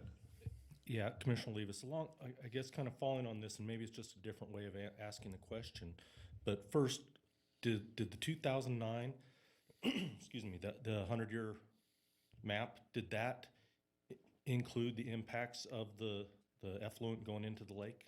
It did. It did. Correct. At the maximum of the 2 point, whatever the permit is. Correct. Okay, so but for the effluent going in, it would actually be a much smaller area, or smaller area. It would be smaller, not much smaller, because again, it's only 15% of the total lake volume. So it's relatively small compared to the 85% that's the stormwater. Okay. I guess my base question, you answered that the 2009 map does include the impacts of the effluent. That is So correct. without that, it would be a different map altogether. It would be. Okay. Mr. Chairman? Commissioner Weisky. So if stormwater represents 85% of what goes to the lake, what is being done besides the retention basins on new projects since 2009? What is being done to move stormwater from the projects and developments and homes that have been there for the last 60 years before then to move that stormwater away from these homes? And did the elevation of the 100-year map, when it changed or was revised in 2009, was it increased? I mean, we're looking at developments that are now in water that haven't been before. Correct. So, is that a silt issue in the bottom of the lake? Did the lake rise, the bottom of the lake rise and it hasn't been? There's two different questions. Right, But I'll give right. them both to you at the same time. Yeah, so you're talking about sedimentation. Are we seeing some sedimentation into the lake? There could be some sedimentation. I mean, obviously, the water that comes down during a stormwater event, I mean, it can be pretty destructive. You look at the ditches in Lemon Valley, I mean, we certainly saw a lot of erosion that took place through those ditches and have those on our FEMA cleanup list, project list. There could be some silt. I don't think that amount of silt is great, although that's something that needs to be monitored and do some elevations out there and get some base elevations and make sure that you're not seeing, creep up going from, 2 inches, 6 inches a foot or something like that. Again, the water comes in from a couple different locations, and so if you saw that, primarily you would see that water, you'd probably see that siltation occurring right at the where those channels were coming in, meaning it's going to hit that area, it's going to hit the body of water, it's going to slow down, and the sedimentation is going to generally settle out right there. So I think it would be pretty obvious if you had a lot of sedimentation, because you'd see right where that was generally occurring. Your other question about what are we doing for the homes that have been built, previously or the businesses. There were homes built before the floodplain was established in the 80s. So there were homes built prior to the time that the floodplain was established. And so they're actually built in the floodplain. That's why when we look at the overhead, Michelle, if I can have you do the overhead again. So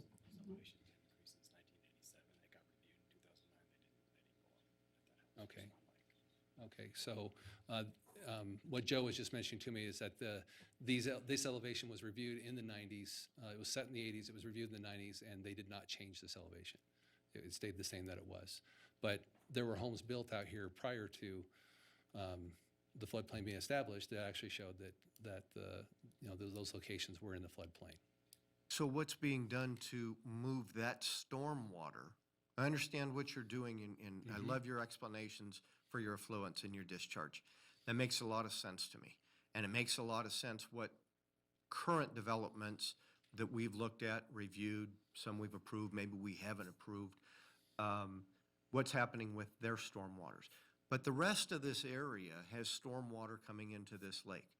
What is being done or proposed to be done to that stormwater? So, great question.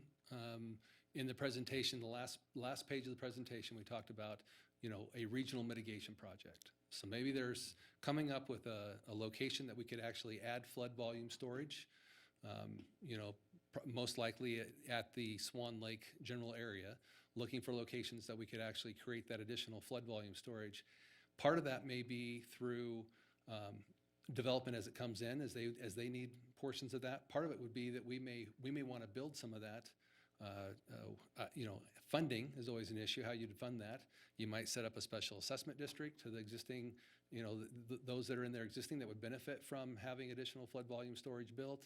But you need to find that location that would work for that regional project. And once we had that in place, then I think we could look at how we would want to pay for that, whether we have new development mitigating theirs and we have existing businesses that weren't under those requirements. Maybe there's some method of some assessment that would go into helping to pay for that flood volume mitigation. Okay, thank you, Mr. Chairman. Thank you. We put the presentation back up again and put that slide that has the elevation trend over time from 84 to present. I guess one thing that I'm struggling with, and I think this might be where Commissioner Marshall was going, and I don't want to put words in his mouth, but the idea of,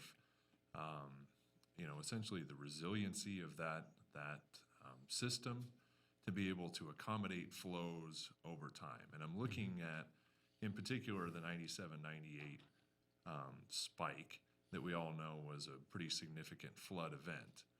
And then you look to the right and you look at 2017 and it's so much higher. And when I think of those two events, in my mind at least, I mean, they're pretty similar, right? In terms of the volume of flow that came in? No, they're not? No, you had in '97, we experienced a rain on snow event.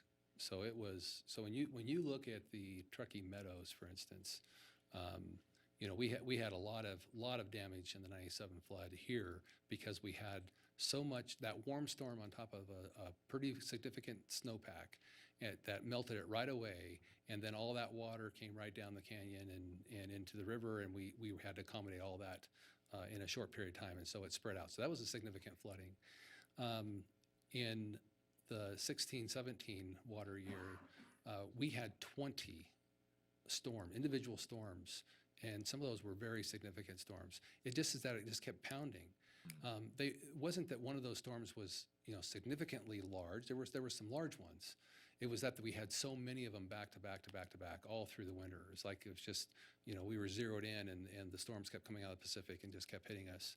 And it was just that accumulative effect that really caused the amount of water that we had going to Swan Lake. We had snow as well in some of the Peavines, and then for Silver Lake, it actually Peavines and Peterson Mountain Range.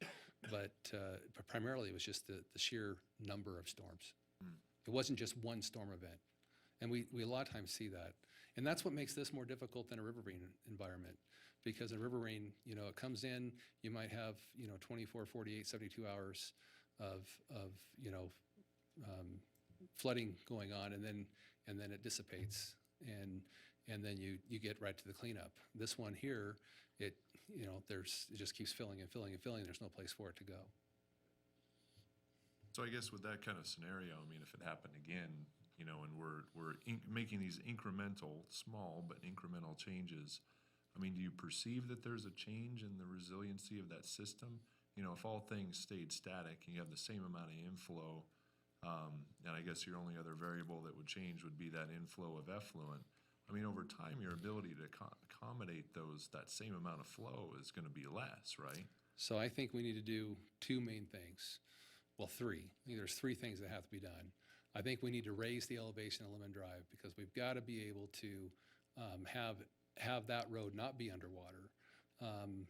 Raising that road to maybe to that level that was protected, the 4926 or something that the HESCOs were to or something, but having some sort of raised road that you don't have the water going over the road where you need to close the road. Second thing I think we need to do is look at volume mitigation storage. We need to come up with that regional project or locations, one or two or more locations that we can actually go in and create additional volume storage for the impound, if you will, of this water. And that will really speak to the existing conditions that Commissioner Weisky was bringing up, and I think John was alluding to as well, Commissioner Marshall. So I think that's important. And then the third thing is the flexibility with the effluent. If we can get the effluent, get that flexibility, and we have the ability to take more or less depending on the condition that we're experiencing, drought or flood or whatever that is, that'll give us more resilience because we will have the flexibility to react to those things in a different way. So my last question, and then I'll kick it back if there are other questions, is what do we do between now and when those strategies are in place? So the word moratorium has been thrown out. We've talked about findings already. Obviously, as this development continues to occur, I mean, it's going to come, these proposals are going to come in the near term, and these are, I'm pleased to see that they're not as far out, these solutions that you're talking about potentially, but, there are near-term questions that have to be answered and, Sure. Decisions to be made. So, I mean, from your perspective, what do we do as a commission, as a city during that time frame? Well, I think we have to answer one question first, and that is, are we going to grow any more in the North Valleys? Because if we're not going to grow anymore, then we don't need to double the size of the plant that's up there now. We can keep the size that it is. We don't need to do any more work to it.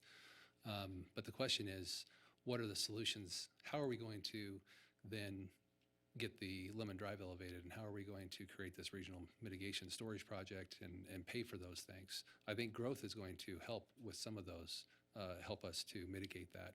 And certainly I don't see the effluent equation changing unless we have, it's a very significant cost to do the effluent, to find select that other location for it. I don't see us doing that if we don't have additional growth. I mean, it would be hard, we're well within our permit, so it'd be difficult to come up with justification to say why we would make that change. So I think the decision has to kind of be made, if we are going to grow though, then all these things need to go into place, and they need to go into place fairly quickly, and they need to go in place when that development comes in, that we're looking at those standards and making sure that we have those projects that can move forward.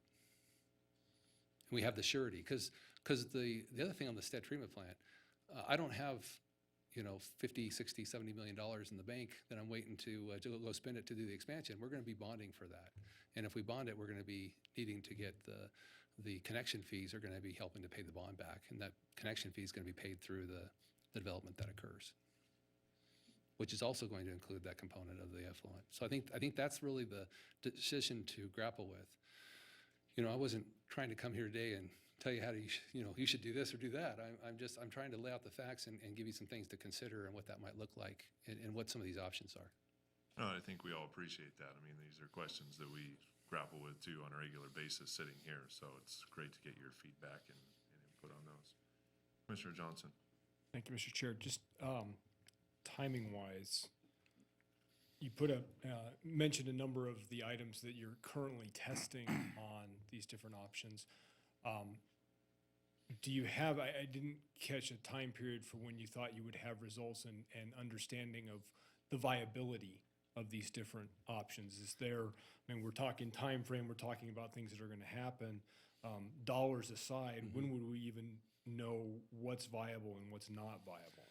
So we look to bring an agreement to the council with Truckee Meadows Water Authority and with Washoe County for doing the aquifer storage recovery, the project in the north of the airport, and that we plan to have that underway this summer. So we would expect to have some infiltration rates and some real feasibility numbers probably within the end of the year or certainly a year from today. So we would be informed by then. That would give us a pretty good heads up on what if the viability of that and moving forward. We think that is the best option. And then, as far as the treatment plant goes, we're looking at probably having that out to bid. If that's the decision that we make as a community, that we want to expand the treatment plant and move forward with that development, then we would be looking to have that under bid and getting bids in by the end of the year, going out to bid by the end of the year. Okay. So then I guess that speaks to the timing. It was 2-year construction on that. So about 3 years from today, we would have right. So available. a 3-year process. You're still a year out from having a solution for the additional capacity, and that solution still would require, I'm assuming, a design and then an additional construction period in order to make it.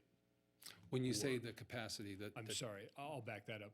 You mentioned we'll have information by the end of the year, certainly by the end of next year, to determine the viability of one, if not more, of these alternate solutions for the effluent.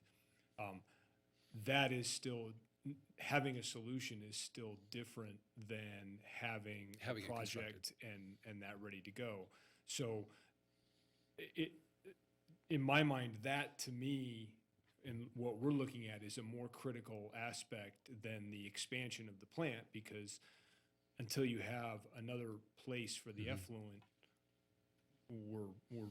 it doesn't matter how big the plant is. So that's why I'm trying to back that up in my mind, looking at what's approved and what's on the horizon and where that puts us. How far out would we then be able to be looking at a solution for this? And then I guess that's a question for us as the commission. everything that's been approved is not going to be online tomorrow. Correct. So there's some lag time as far as that goes. So I think that's maybe the next step in terms of information that would be good for us, is to start looking at aligning not just what these future projects are, but how those come online in relation to what's already been Sure. put out there. What's already been approved versus the ones that aren't approved, and when those would come on, And how that making sure works we have timing-wise. capacity remaining. Okay. Thank you, Mr. Chair. Thank you. Additional questions for John? Commissioner Marshall? Thank you. Why do we want to raise the level of Lemon Drive?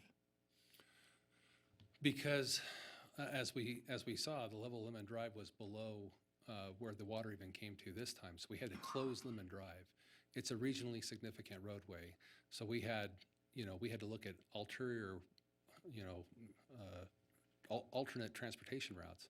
So I think it would be important for us to raise Lemon Drive. The other thing we could do with Lemon Drive, if we raised it, is we could look at the different culvert crossings that were taking the water from the hills into the lake. We could maybe put like gates on those. And then if we had a situation like this last time, when they came up to some sort of equalization, we could have closed one of those gates, and then that would have given us additional volume mitigation storage within the Swan Lake area. And I mean, that raising Lemon Drive is, I take it, a fairly expensive undertaking. It's not going to be inexpensive, no. But so it seems But to I think it's- justify I think it's that pretty- expense. And what you're saying is that you're anticipating not uncommon inundations of Lemon Drive then. As it is today. I mean, we saw what happened this year. Of course, the lake level was, higher than we've seen it over the 33 years here, 33, 34 years. Can, the slide that has the Swan Lake elevations, 2017, 2018, that one, yeah. And that was just, you just did that off of the, We took physical measurements of the lake weekly to build this chart. do we have any information that's historical on lake elevations? I mean, The what does best- this look like extended back? Yeah, no, this just goes back to the water year.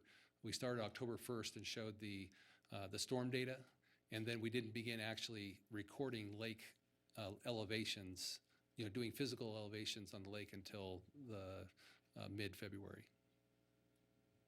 Okay. And so the elevations that we have historically would really be that land satellite slide.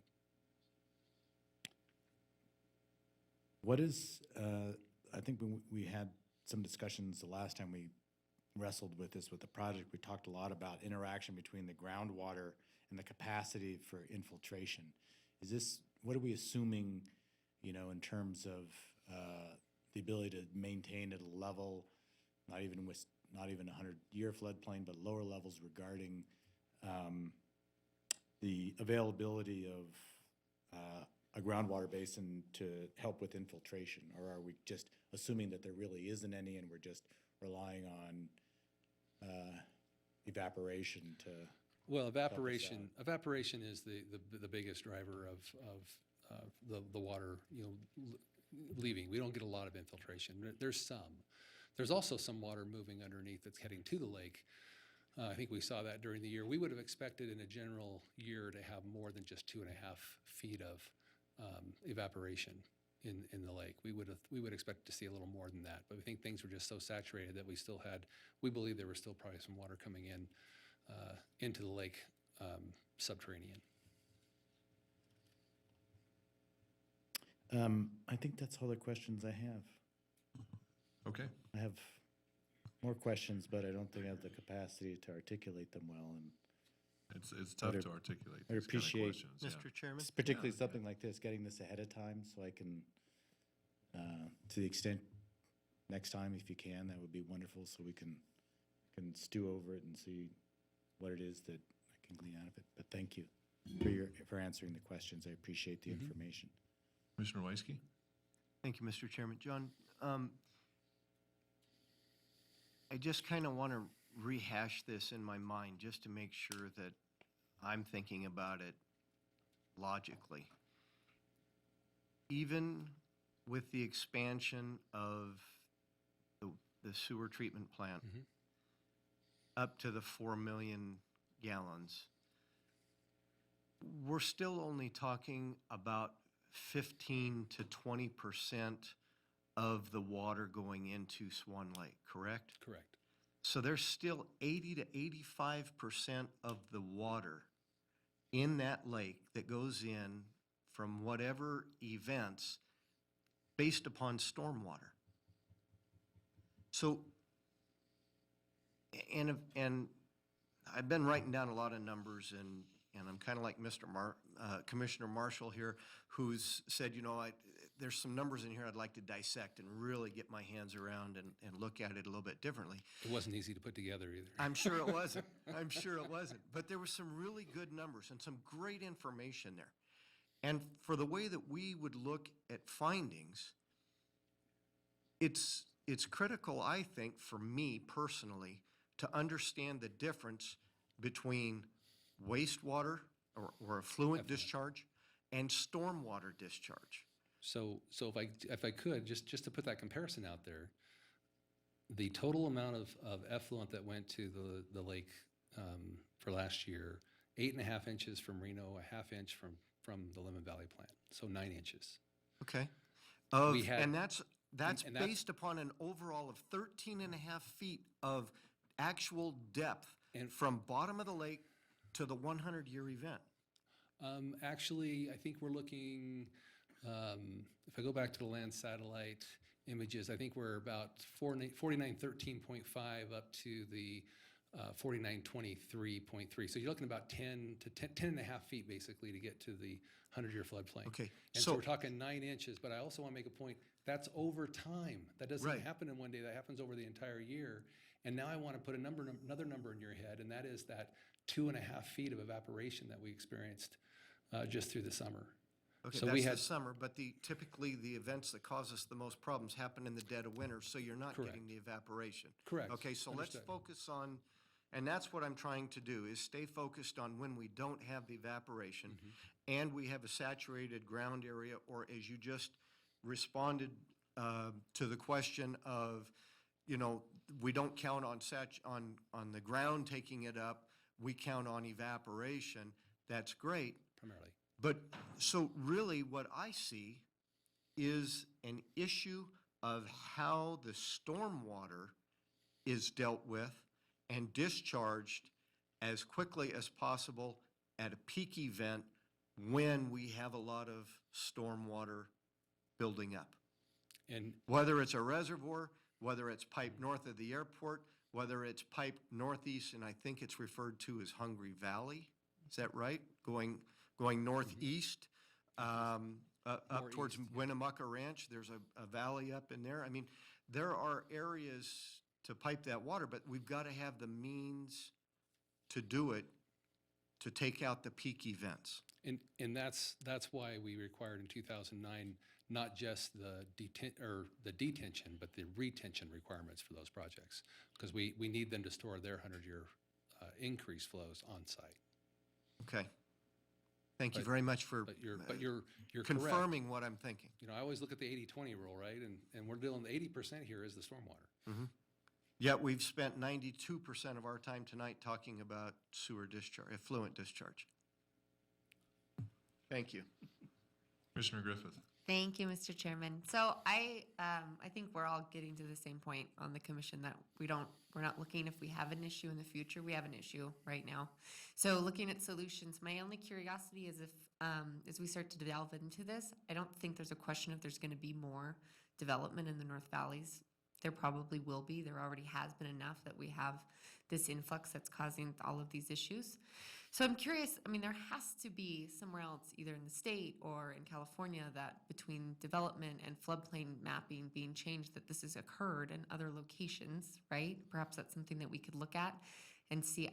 Raising the road of Lemon Drive seems so astronomically difficult to me that I was trying to think of other ways that would be an easier way.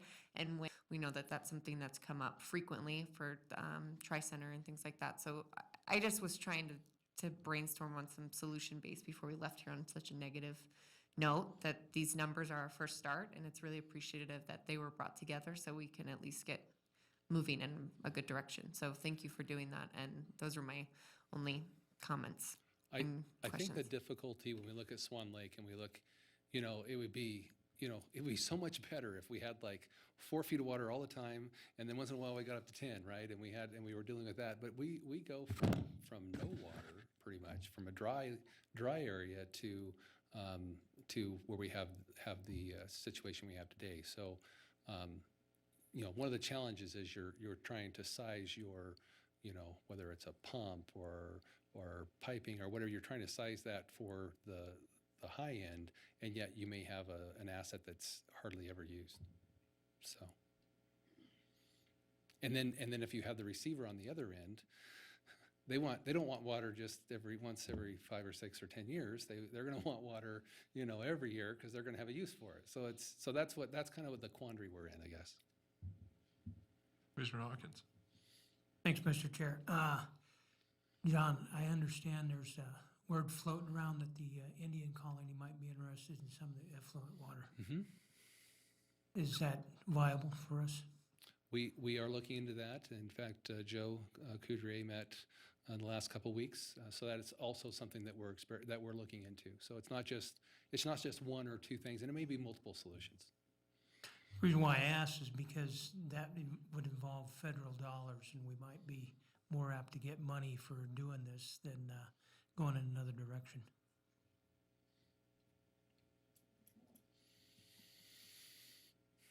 John, quick question. Can you just maybe list a couple of the players who might be involved in a regional volume mitigation project? City of Reno, obviously, Washoe County. What are some of the other players? Yeah, so Reno, Washoe County, certainly the development, and then the other players, very well may be some sort of an assessment district type of a mechanism where we go out and have an assessment that then we could bond against that assessment to then build some of that additional flood volume mitigation. Is this something that the Western Regional Water Commission and that group gets involved in too?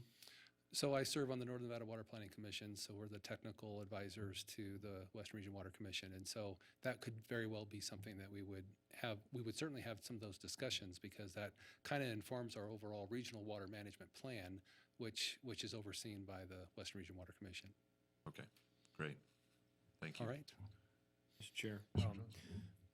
And I want to tag along with Commissioner Hawkins, and Claudia, you may have to help with this one as well. The amount of effluent that we're going off, you mentioned where it was going to the golf course and the regional park, basically facilities that are owned by the city or the county. Am I correct that we don't have the ability to provide effluent for private developers that may want to use it as part of their open space, like in terms of maybe additional reduction through effluent to the development community? We certainly could serve development if they come in, and we have had some interest from some of the developers in using effluent. Obviously, we have one line that goes, basically to those destinations where it is. You have to expand your purple pipe network. Right, and is that, and maybe this is for Claudia, is purple pipe allowed in private developments? I seem to remember that having come up in a few, and the developer's not sure if it was going to be allowed as part of their development work. Claudia Henson, Planning Manager, it's allowed, it's just whether it's available or Okay. not. So the availability question, it's a viable one in terms of being able to get it from the plant to a development. So here's the 2017. The typical, what you typically would see here is June, July, August. Those bars would be 0, because in a typical year, we would end up taking everything. In fact, sometimes we have to referee between the golf course and the sports complex on who's going to get the water, because, and making sure they're getting equal amounts of what they need, because we actually don't have enough effluent.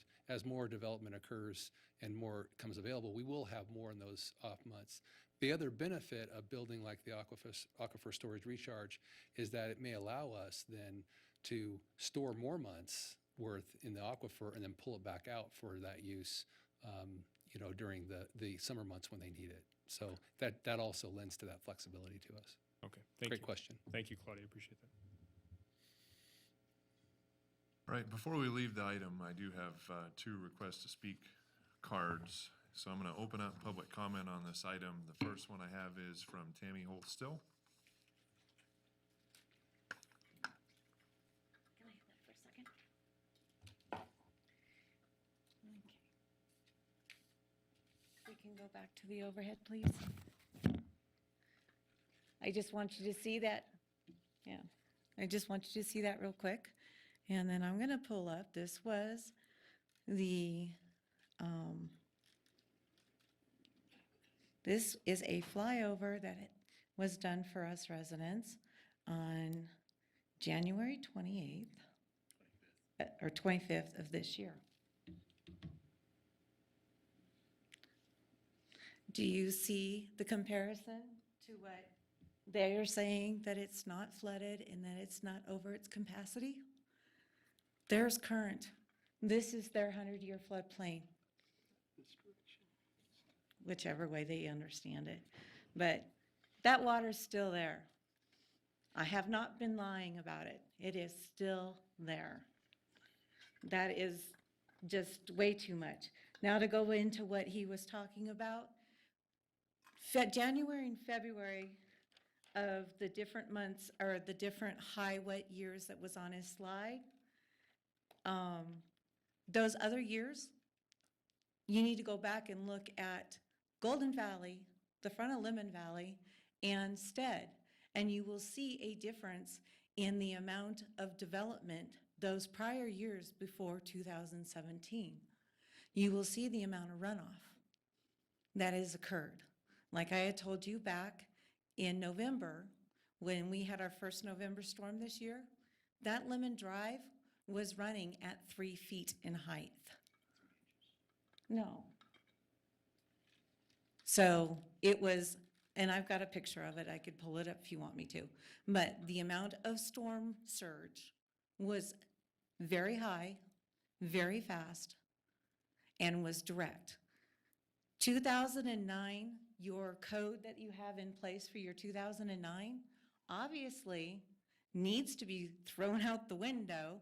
Take your 2017 record and double it, but do it by 500% to do the proper development so that this lake does not do this again. Then there's the issue of they've been doing vertical testing for doing for their storage of their for the aquifers. And the issue with that is they're not doing lateral testing, so they don't know if they're hitting an aquifer that's going to go back and fill up underneath the lake, the water table, so that that lake cannot absorb into the ground. That lake didn't only just evaporate, it saturates too. It does 2 things in a normal winter or in a normal summer. It goes down and it goes up in the air. Also, what else did I have? If you pump it in, you should be pumping it out. They pump water into all these different developments, then it needs to be pumped out. But Valley can't take it. No closed basin valley can take it, and that includes Stonegate. Let's see, code enforcement. Last point, then wrap it Okay, up. Tammy. code enforcement, a good example is he was talking about the retention that is done on Military Road and Lemon Drive. Last winter, when we first started our flooding, we have pictures of that retention area not being used. There was no water in it. So you need to have code enforcement if you're going to have these people doing detention and retention. Thank you. Next request to speak form I have is from Michael Welling, I believe. Yes. You'd state your name, Michael, when you get up there. Okay. Michael Welling. Chair, if I might ask, am I able to direct questions to the presenter? You can address questions to us. Okay. And then we can send them back to the presenter. Great. On his Landsat, I noticed that there was a trend there And the trend is about every 10 years, we have a major flood event. And it continues to be a trend. For all of my years, all I can remember is about every 10 years, we have a major event. And for some reason, we don't focus on that. The other thing is Mr. Weisky had talked about, is he asked about the retention ponds. I'd like to know what the formula is, how they're going to figure out how many retention ponds it takes in these new developments to go ahead and put us in a position where there's zero added flow to what we currently have going on. Because I think it's important with the amount of growth that's going in the North Valleys, with the infill and the natural flow in these areas that is evaporating. It is being taken away.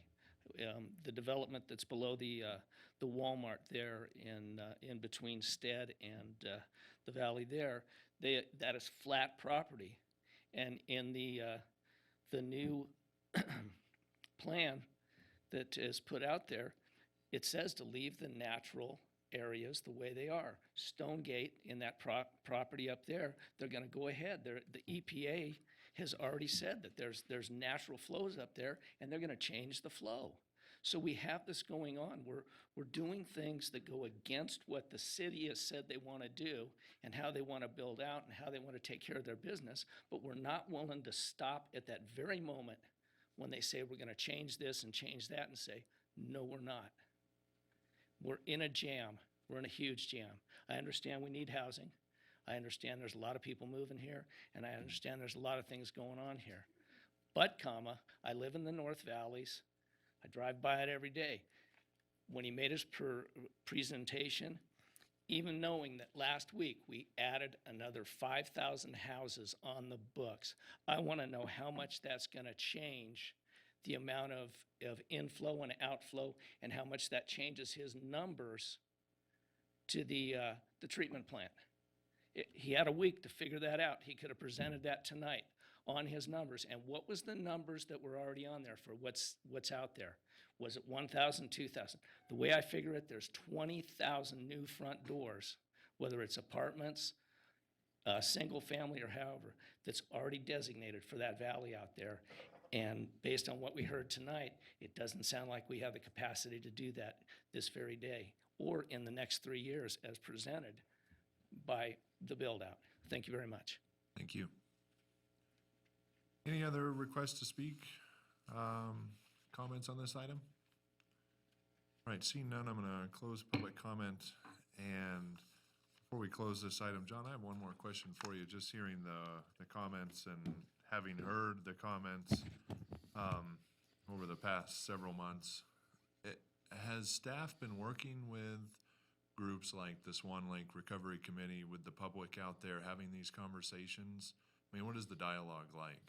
So Tammy Holt Still and I met, it's been a couple months, and there were some issues that she'd liked us to address, which we did.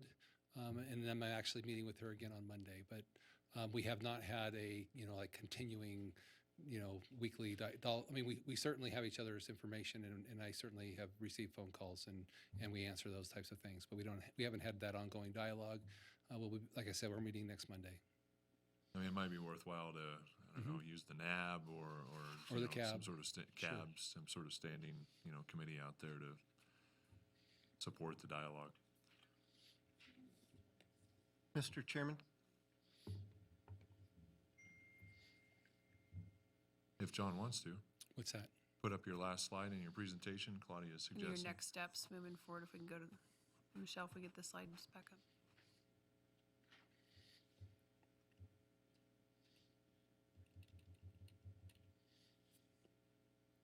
Oops, it's all right.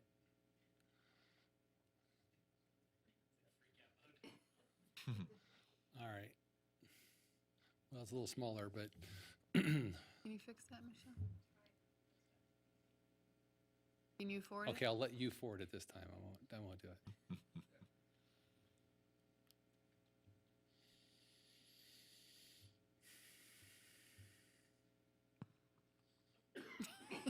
Okay.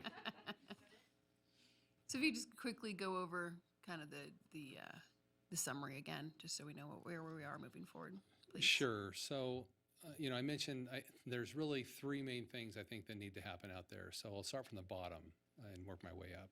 So we need to raise Lemon Drive.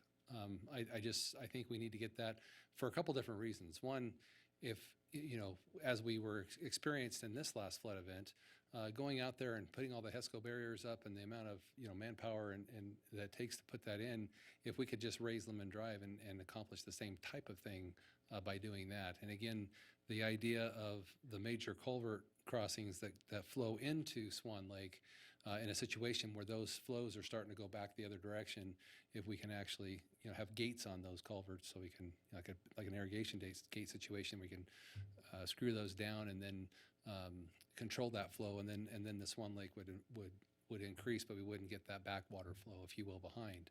I think that would be important. The second thing is this establishing either a site or multiple sites for a regional mitigation project. We've got to be able to create additional flood mitigation storage, whether it's for development that's already occurred that was before the 2009 that doesn't have the retention requirements, or it's all development that's occurred out there that we need to create and have that additional volume storage. And then the final thing is the plant expansion, which is going to also include the effluent work and getting that flexibility. So whether it's aquifer storage recovery, rapid infiltration basins, whatever that might look like, but getting that in place so we can actually have that flexibility to use it. And that gives us a resource that we can use. We could expand the purple pipe system that we have out there now because we don't have enough effluent during the summer months to actually do that.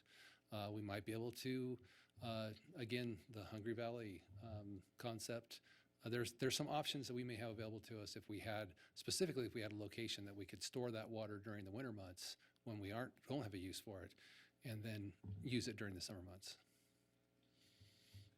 Thank you for reviewing those again. Commissioner Weisky? Mr. Chairman, if I may address comments by the last gentleman that was just standing up. Please. One of the things that we do at every meeting with every project we hear is we have Reno City staff, which is made up of planners, giving us reports. We have city engineers who are in the meetings, who are confirming hydrology reports that are presented by planners, and I see several planners here in the audience this evening who their engineers provide preliminary hydrology reports. They do not do full hydrology reports at that time because of the expense of them, but they show enough data to staff and to our engineers so that they're comfortable that the design can detain and retain the waters from that property. At the time a project is submitted for a building permit, a detailed review of detailed hydrology reports are confirmed or denied that they do work, and at that point, it's either approved for a permit or not approved until the numbers actually work. Then, as John pointed out earlier in his discussion, they've even gone back after the fact, after a project is built, and make sure that these detention and retention basins are actually built to the standards or to the numbers that were shown in the calculations to make sure they work. So from what we do here at Planning Commission, what City Council does at their level beyond us, and what Reno staff does to confirm are all of those steps to ensure that the project is being built the way it's designed to work. Thank you, Mr. Chairman. Thank you. If there aren't any other questions, I just want to say, John, thanks very much for your time this evening. That was great information. It's something that, we've been looking for and grappling with, so thanks for taking the time.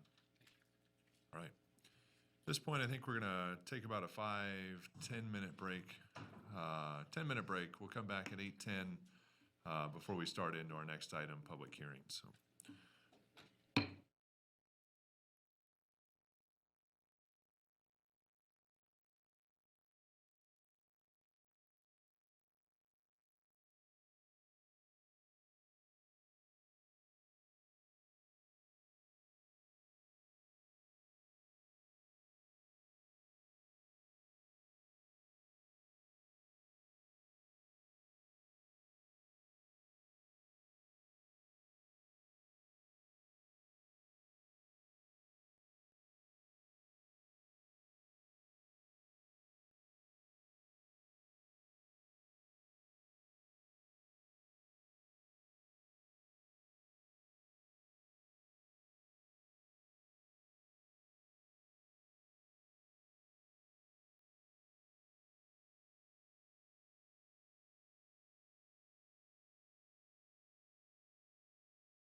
I'm ready.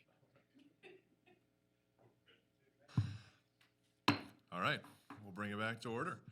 Starting back into our agenda with item 8.1. This is a text amendment 18-00003 recreational marijuana.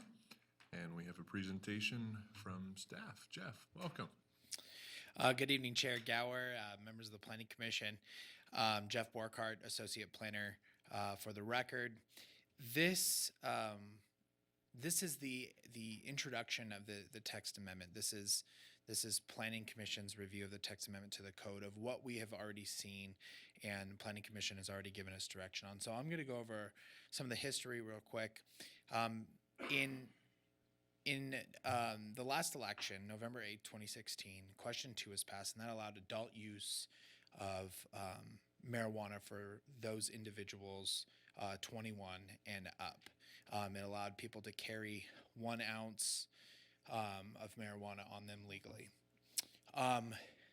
In early 2017, the legislative changes, they codified the ballot question into the NRS 453D. And just for your own education, the medical marijuana is in 453A. In July 1st, the city of Reno started the Early Start program for existing medical marijuana establishments. That's how they're operating now, is under these Early Start standards. And so regionally, we worked with various different agencies, the county and Sparks, and we created the marijuana working group. And so we worked with them closely on this. In addition to that, we've done stakeholder outreach to the commercial real estate group, all the various different dispensary owners, cultivation facilities and production facilities, and all the NABs and various other groups to get input into this ordinance. And then in July 2017, Council decided to participate in the Early Start program. 4 medical marijuana dispensaries were allowed to sell. We did that initial community outreach from September to November, and then in December, we came to the Planning Commission. You gave us great feedback, and then in January, we went to the City Council and also received feedback from them. And so I'm going to highlight some of that feedback from both the Planning Commission and the City Council on these 4 key decision points that we highlighted during that initial presentation. That was the zoning designations, retail stores in downtown, locational criteria and recreational establishments, and hours of operation. So the 2 questions we had for the zoning designations were, should cultivation, product, manufacturing, and testing facilities be limited to industrial areas? And so the Planning Commission direction on that was, yes, limited to zones that are characteristically industrial. And that was the same direction we got from City Council. The second question was, should retail marijuana stores be allowed in areas where medical marijuana dispensaries are allowed? And when we had the discussion with Planning Commission, you guys told us that you sided with staff's recommended zones, part of which was to exclude the community commercial zone from allowing retail marijuana stores. When we had the discussion with City Council, they questioned why we were removing community commercial as an allowed zone. And there was a discussion that maybe we should allow it in that area in order to allow for more opportunities for geographic disbursement throughout the community. And so they recommended to place community commercial back in. In retail marijuana stores downtown, should retail marijuana stores be allowed in downtown? The Planning Commission didn't really come to a common consensus. There was differing opinions on whether we should just not allow it in the core and allow it on the outsides, or not allow it at all, or just allow the existing establishment. When council had this discussion, they basically said no more in downtown, but the existing establishment in downtown can remain. The other one was, should retail marijuana stores have limited hours of operation? The answer from both bodies was yes. The hours of operation differed. Staff came forward with a recommendation of 10 to 10. We had the discussion about that was when police were in their highest concentration around town. And then we had a discussion with City Council. We discussed the hours of operation for some of our other regional agencies, and basically came to the hours of operation of 8 a.m. to 11 p.m. to be a little bit more competitive with some of the other agencies in town. So for locational criteria, there were two questions. Should there be an increased distance separation from schools and community facilities? Planning Commission had a discussion about increasing that distance separation. Some were in favor of that, some said no, follow the state law. The state law says 300 feet from a community facility and 1,000 feet from schools. City Council said no, follow the state law. When we had that discussion with City Council, they cited on the fact that distance separation was really discussed at the state level. It was analyzed at the state level as being something that would be effective. And the current cultivation, dispensary, and production facilities that we have in town are already operating under those regulations, and we don't necessarily have an issue with that, so why not stay with that standard? The second question was, should there be a distance separation requirement between retail marijuana stores? And both bodies said yes, but that distance should be justified. And so throughout the staff report, we discussed various different studies related to alcohol use, because there's not a lot of research right now on recreational marijuana because it's so new in this country. So we used similar studies on alcohol to justify the distance separation of 2,500 feet. And I'll discuss that a little bit further in the presentation. And so really, the changes to Title 18 are in three different sections. We have our permitted uses by base zoning districts, and that's your land use table. Your additional use regulations, which have the various different standards for each type of facility, and then the definitions.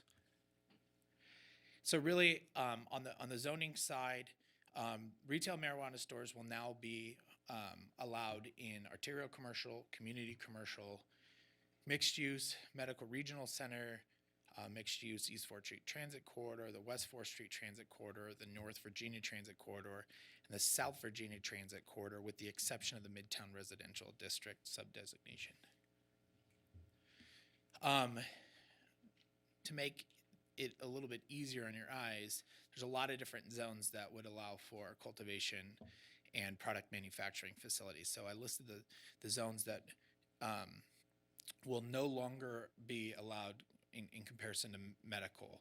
So be arterial commercial, community commercial, and the South Virginia Transit Corridor for cultivation facilities. And then arterial commercial, community commercial, and the Redfield Regional Center retail commercial academic zone would not be allowed for product manufacturing. One thing that we've done in talking to our legal staff is match up the medical facilities zoning. And so we discussed the appropriateness of having these in more characteristically industrial areas. And so in all these areas, you know that many of these are not characteristically industrial. Your arterial commercials are your typical shopping centers on arterial streets. Community commercials are smaller shopping centers, oftentimes either on collectors or arterial streets. And then your South Virginia Transit Corridor is your midtown all the way down through along Virginia.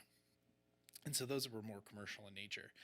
And so in order to have some consistency between the two, we have changed the medical zoning as well as part of these recommendations. And we did look back to see if there's any existing facilities that we'd be creating nonconformities, and there was not. And so for testing facilities and lounges, marijuana lounges will be prohibited. Right now, the state has not come down with the state attorney general's office has not come down with a final determination on whether lounges would be allowed. We are proactively prohibiting them within the city. Once we get direction from the state, we can re-examine this at a future date. marijuana testing facilities will be allowed in the same zones as medical marijuana testing facilities. One of the questions we received from people in the past were, why not merge them together? That's what the county did. That's what Sparks did. You know, when we really had these initial discussions with our legal staff, especially with the uncertainty with the fact that this is still a federally illegal substance, and the fact that the Trump administration recently rescinded the Cole memo, it's all kind of up in the air as to whether or not recreational marijuana is going to be legal within the states, and whether or not federal prosecutors were going to come through and start hammering down on people. So we really wanted to keep it separate so that if we needed to repeal this, it would be an easy strike through throughout our code. We could easily repeal all of our stuff when it comes to the recreational marijuana aspect of things. So to get to the additional use regulations, retail marijuana stores has sort of the bulk of a lot of the regulatory changes differently from the way medical marijuana is treated. So similarly to medical, they're going to be exempt from the site plan review process. And, you know, one of the things we examined throughout the medical standards were trying to keep things on a not requiring some sort of entitlement. No special use permits, no site plan reviews. We wanted to keep it at the privileged license level to where we said, do you meet the locational criteria? Yes? Okay, move on. And so that's kind of the way we're still following that same path as we followed with medical marijuana as retail marijuana. So it'll still be exempt from site plan review process. The hours of operation are proposed at 8 a.m. to 11 p.m. As I discussed earlier. The locational criteria still is 300 feet from a community facility, 1,000 feet from a school, 2,500 feet from any other retail marijuana store. And they're going to be prohibited on federally owned property, which is obvious because it's a federally illegal substance. And they're prohibited on property that's adjacent to residentially zoned property. And part of that gets back to that avoiding some sort of an entitlement process and granting them some sort of right for that. And so to continue this, we have a standard in a professional, orderly, dignified appearance, which is consistent with the traditional style of medical offices. That is a standard that's a carryover from our medical standards. We've used it a lot through our inspections where we go out to a site and they have a bunch of temporary signs tacked to their windows, or they have a bunch of trash littered around their site, or they don't have their landscaping installed correctly. We've gone through and used that as an enforcement mechanism to make sure it's professional and not run down.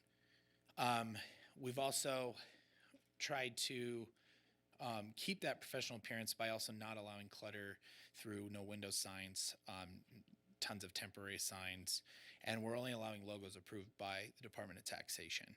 And so the Department of Taxation has a process for how those logos are, what those logos allow, all the way down to the types of fonts you can use, and what type of characters you can use in your logos. So we're not getting to that level. We're just going to say, go to the state. If you have an approved logo, you can come back to us. Also, existing medical dispensaries will be allowed to operate retail marijuana stores, and that's that provision that allows the existing dispensary in downtown to function, but no more new ones can be established. And so for cultivation, product manufacturing, and testing, also exempt from the site plan review process, 300 feet from community facility, 1,000 feet from schools, also prohibited on federal land, has that same professional, orally dignified appearance provision. And then we only allow 1 6 square foot sign on a window or door, and that's for an identification purposes. We don't want to draw attention to this, and one of the things we heard from the cultivation and product manufacturing facilities, they also don't want to draw attention to themselves. It's a security issue, and they basically want to stay low on the radar. And then we are not allowing any outdoor cultivation. Becomes a potential nuisance issue. It's easier to control when it's indoors as well. So new definitions, basically all of our new definitions match the terminology in state law, so they are going to be slightly different. It's no longer a recreational marijuana dispensary, it's a retail marijuana store. Instead of a medical laboratory testing facility, it's a marijuana testing facility. So all these are straight out of the proposed regulations, which are anticipated to be adopted or have already been adopted. I did not check up on that before the presentation. I apologize. So the timeline going forward, after the Planning Commission hearing, we're anticipated to either go in March or sometime maybe following this for ordinance adoption. And then late April, we'll have applications beginning with the Department of Taxation. So I'm available for any questions should the Planning Commission have any. Thanks. All right, thanks, Jeff. Before we get to questions on this one, let's take public comment. I do have a public comment card, a request to speak form from William Adler.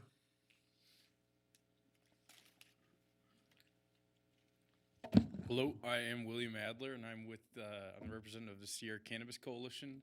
I represent every dispensary in this region and a good number of the cultivation productions as well.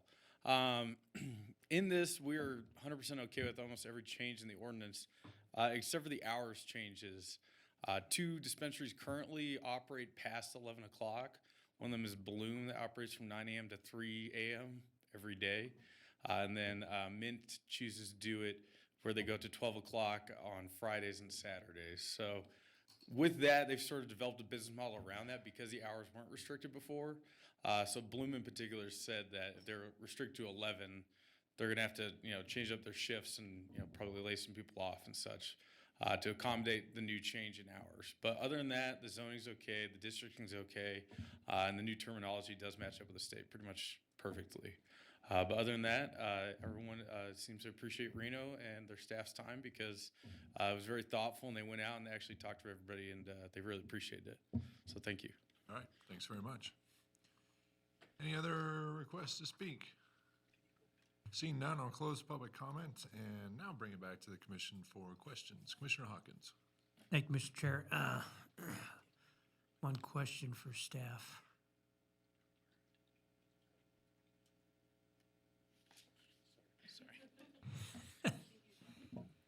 On your presentation, you indicated that, there's, the medical marijuana could become also a retail store for leisurely use, okay? What does that do as far as the number of allowable marijuana stores in the city of Reno, since we're gonna be we have 8? 8 for leisure? Yeah, eight overall. 8 overall. Does one of those get absorbed into, let's say, the Mint or the Bloom or whatever, and lower the retail to 7? Let me double check the numbers real quick, but yes, they do get absorbed in. I just want to make sure that I get the numbers correct for you about how many more. And the council did recommend a cap on that. That cap is going to take place with the Title V updates through the business licensing process and not through Title 18. So I apologize, I don't have that off the top of my head, but I can find that answer for you what the cap is going to be at. Thanks. Other questions? Commissioner Marshall.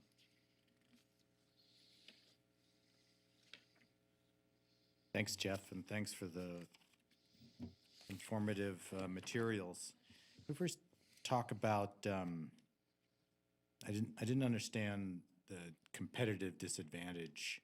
I mean, is the taxation structure that we want, are we getting is the city getting a percentage of the take here? So we don't want so to extend the hours, want people coming to them in Reno as opposed to elsewhere. I The justification. I think that's what the main discussion was try to get people to come here. The city will be, is anticipated to adopt a 3% on gross revenue. I had sent you all an email. I just wanted to touch on a couple things.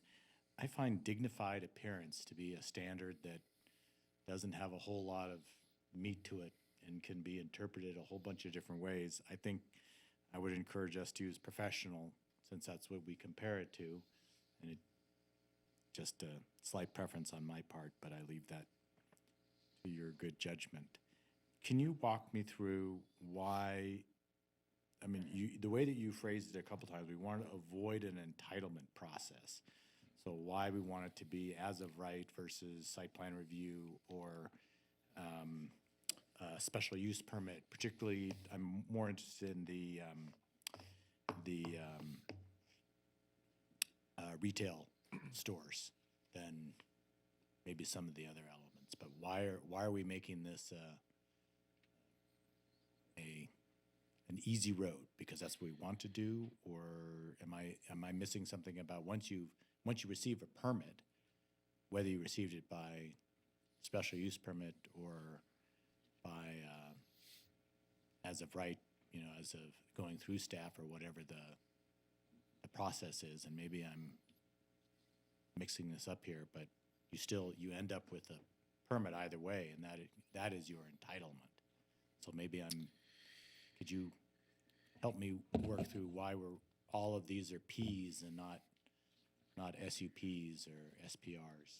And so from staff's perspective, we started at a position of having medical marijuana framework in place already when we started this process. And so those initial discussions on whether it would go through some sort of entitlement process versus having it as a permitted or as an allowed use within the zoning, those discussions had already been had, and so we took that and sort of ran with it. But from what I understand, it was sort of a legal discussion to help, one, reduce the risk of the city in going through permitting processes for a federal illegal substance. And so having the city process things through various different bodies rather than just going through a privileged license was something that that they were really trying to go for. The privileged license process has a different set of standards and stuff like that. So there's a whole back history of discussion that was prior to my time, but we could definitely look into. My only comment is it more. seems somewhat inconsistent with other types of uses that require an SUP or a site plan review, a bar. Is it that different than a bar? Maybe it is, I don't know, but we have other types of uses in our tables that seem to me to be an equivalent type of establishment that would have a higher degree of examination than just a permissive use or whatever P stands for. Claudia, you look like you're ready to say something. Jump in here really quick. Claudia Hansen, planning manager. I would say it's not like a bar. In this case, it's more like a retail store, like a liquor store, and liquor stores are considered general retail. So we were looking at it more that way. If it was something where it was a lounge where it's being used, we may look at it differently. That would be more similar to a bar. But this is a retail use where you're purchasing a product and bringing it elsewhere to consume. So we're looking at more similar to a liquor store. And then just going back to your comment on dignified versus professional, I believe dignified is in state law, isn't it? Is it not? It's that's where we not got in the that new wording. regulations for. It's in the former, it's in the. Yeah, it's in the I don't know medical. if it's in NAC 453 A. I'd have to look at that, but I know for sure that we were really trying to keep. It has worked well with our medical dispensaries, and so we've been trying to capture as much as is currently in place with the medical dispensaries and transferring it over to our recreational dispensaries. We haven't had very many issues with our medical dispensaries, and that's why we use that as a basis. I consider myself dignified. My daughters do not. Why do we have, if marijuana lounges are prohibited, why are they identified? Not only in definitions, maybe because we want to prohibit them, and they're also identified in the use, in the charts as well, or in the tables. What am I missing? There's probably a lot of things we don't want that are prohibited that are not, that we don't include within our charts? Is there a reason, because there's something that could occur in the future, and you want a line to put in there that you may want to fill in at some point, or? It was there. The administrator has the ability to look at the code and make an interpretation of whether something fits into a particular use category in determining whether it can be allowed.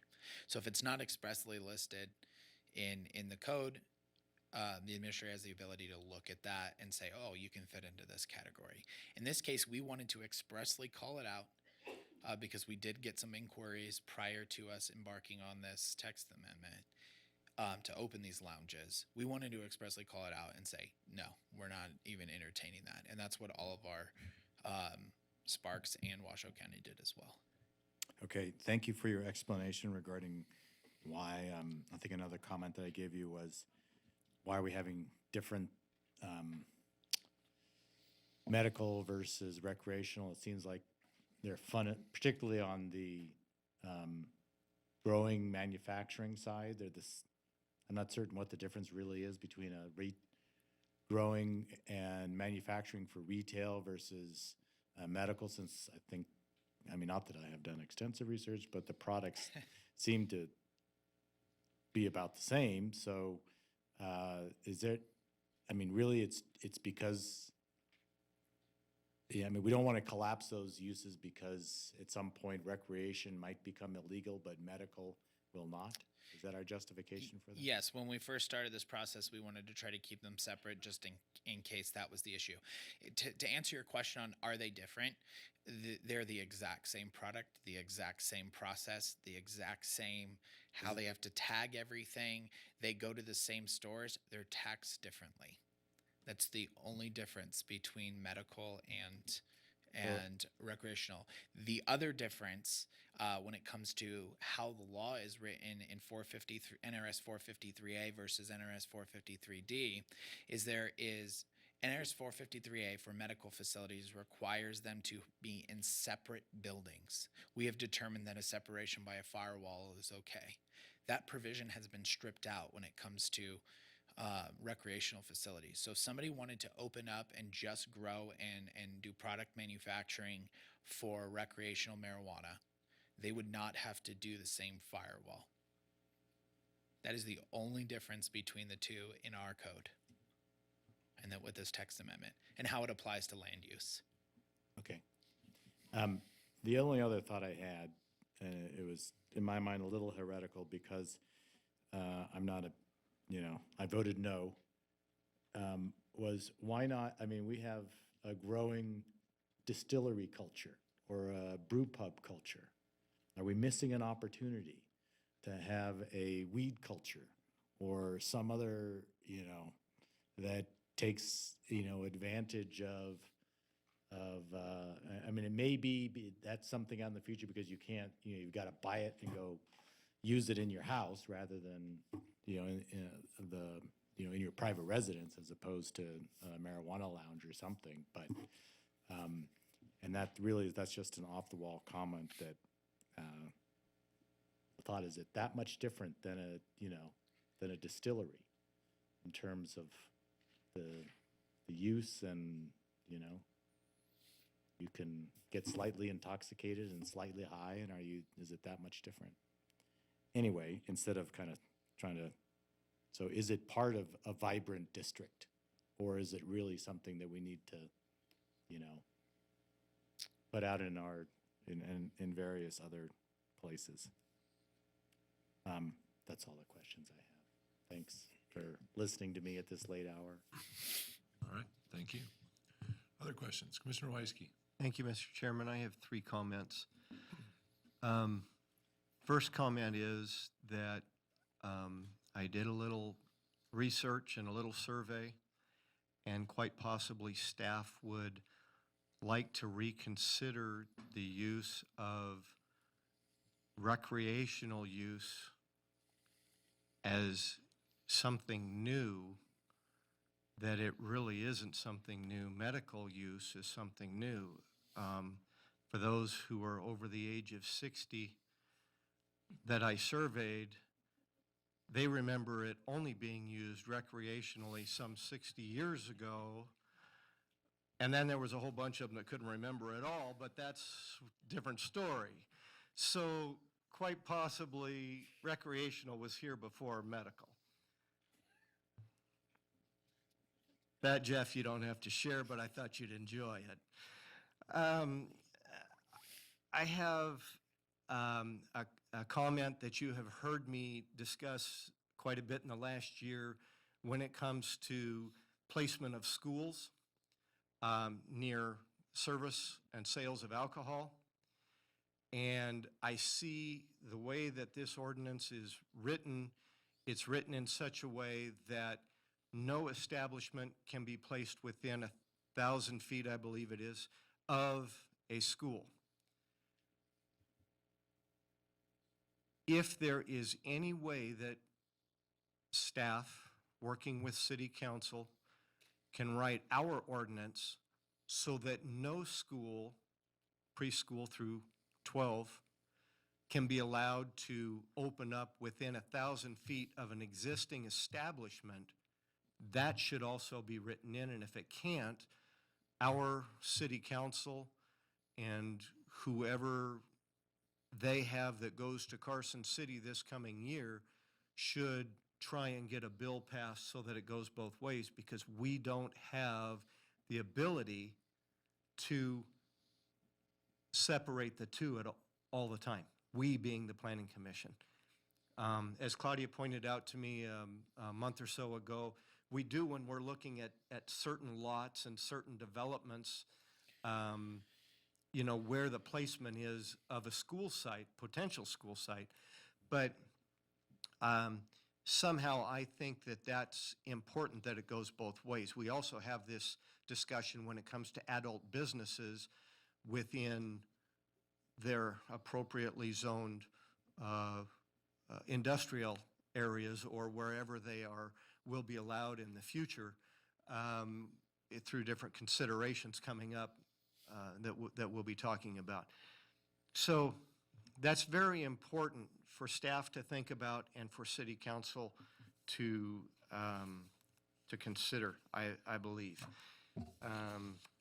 Commissioner there Weisky, is- may I ask a question Go on, ahead, on please. that? Is your concern specifically with regards to the retail marijuana stores or also the production and cultivation facilities as well? Because I know you mentioned alcohol outlets as a concern adjacent to schools. So I just want to know if we will go, we can examine that. Retail sales. Okay. Cultivation is something that is typically, no windows, no doors other than emergency exit, ingress, egress, main entrance, main exit. And then you don't even know they exist. So it's retail sales. Again, I think it also goes along with part of the discussion coming down from the state as advertising, the names, all those things to our younger generation, and not having them near schools or the ability for schools to go in near it and make a non-conforming use out of something that was conforming is a consideration that should be dealt with. The last thing that I have is, and Jeff and I talked about this earlier, in the proposed, I guess, clarification ordinances, is that correct, Jeff? Would we call it an ordinance? Okay.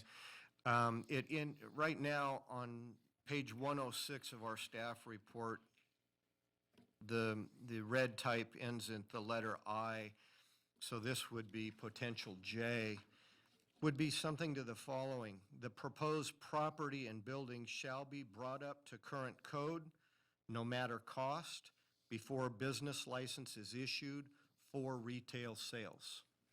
And that's in any part of this town, whether it's a store downtown, midtown, industrial area, wherever. If somebody moves into an older building that is non-conforming as far as landscaping, parking, safety features of the building, whether it's fire sprinkler system, whatever these things are, that building should be brought up to code just as if it were any other business. But because of the revenues that are being referenced by industry and others, I don't think that there should be a cap on what it costs to upgrade and make current the building that they're moving into for safety reasons. And I feel that same way if it's an alcohol establishment also, because we're talking about a product that could impair a person's ability to exit under an extreme condition, whether it's, they've partaken before they get in there, or obviously they're not going to while they're in there if it's marijuana, because there's no lounges allowed. But that's my concern. And I will ask legal also if this is something that could be considered and reviewed, and that can be presented to city council upon, final hearing if you all feel it's warrant. Carl, would you like to? City Attorney, yes, we'd certainly be willing to entertain that, take a look at it, and get it to council. Thank you. And Mr. Chairman, I mean, that if anything I've said opens up for discussion, that's also great. Thank you. Okay, thank you. Commissioner Johnson and Commissioner Griffith. Thank you. I just have an actual question. I was down in Vegas for work on Friday morning, and we had a meeting with somebody who afterwards was telling us about how he's a partner in a cultivation location. And he said down in Vegas, they have 24-hour operations because they had such issues with basically being robbed and whatnot. I don't know if that's true or if that's not true. I just wanted to bring it up. I don't mind the hours. I've been pretty forthcoming that I'm a supporter of the industry because I think it's a good economic driver. But I'm just curious if that's just something that later that becomes something that is an issue, that even if they had to have maybe a security something, I mean, that he said it was more something that they got put on them, not that they had better business, but that was something that they noticed that started to get triggered. So I don't know if that's something we found. I don't think we're the same culture up north as we are down south, so I don't think it's as relevant. But I just wanted to bring it up as part of a question item. I can address that. The hours of operation currently are only proposed for the retail marijuana stores. The cultivation, production, lab testing facility will be defaulted based on what the underlying zoning allows for. When it comes to all the facilities, they're required by state law to have a certain number of security features throughout the site. Our police department also gets heavily involved in what kind of security goes onto these sites, and they also do inspections as well. So I think it's something to be concerned about, but I know that we've taken a lot of steps to address security, and that's carried forward from whether you're medical or you're a retail. In fact, I think some of the security provisions got a little stronger in the retail. Okay, yeah, standards. no, it just sounded almost counterintuitive when I heard that, so I just wanted to clarify. Chair, if I may address Commissioner Hawkins' point, it is a cap of 8. Currently, there's 4. Those 4 are anticipated to roll into permanent retail facilities, and there would be allowed 4 more. And then at a later date, we could examine after doing some analysis about what the impact is, opening that cap back up. Get to Commissioner Johnson, and then Commissioner Weisky wanted to jump in too. Thank you, Mr. Chair. I actually just want to follow up with a question on Commissioner Weisky's proposed item. Maybe staff, can you walk me through a situation where, obviously, if a retail facility is going into an existing building, that would be a change of use because we don't have any currently. Is there a situation in this particular thing where they can get a business license with a change of use without having to bring the facility up to code? When it comes to building and fire code, probably not. They're going to have to show that they've met building and fire code standards because they're going through the change of use process. When it they're gonna have a whole new occupancy. I'm not sure if they could, if they go from a mercantile occupancy to another mercantile occupancy, if they would classify it the same. So that'd be more of a question that we'd have to look into with our building department. But more than likely, they're gonna have to bring some things up to code. A lot of these facilities go into independent facilities because they're not going to go into a property that's leased through and then has a finance on it, because the loan could be called because it's through a federally insured bank. So they're going to go into a property. Usually they're buying the property in cash. It's usually a cheaper property because they're buying it outright.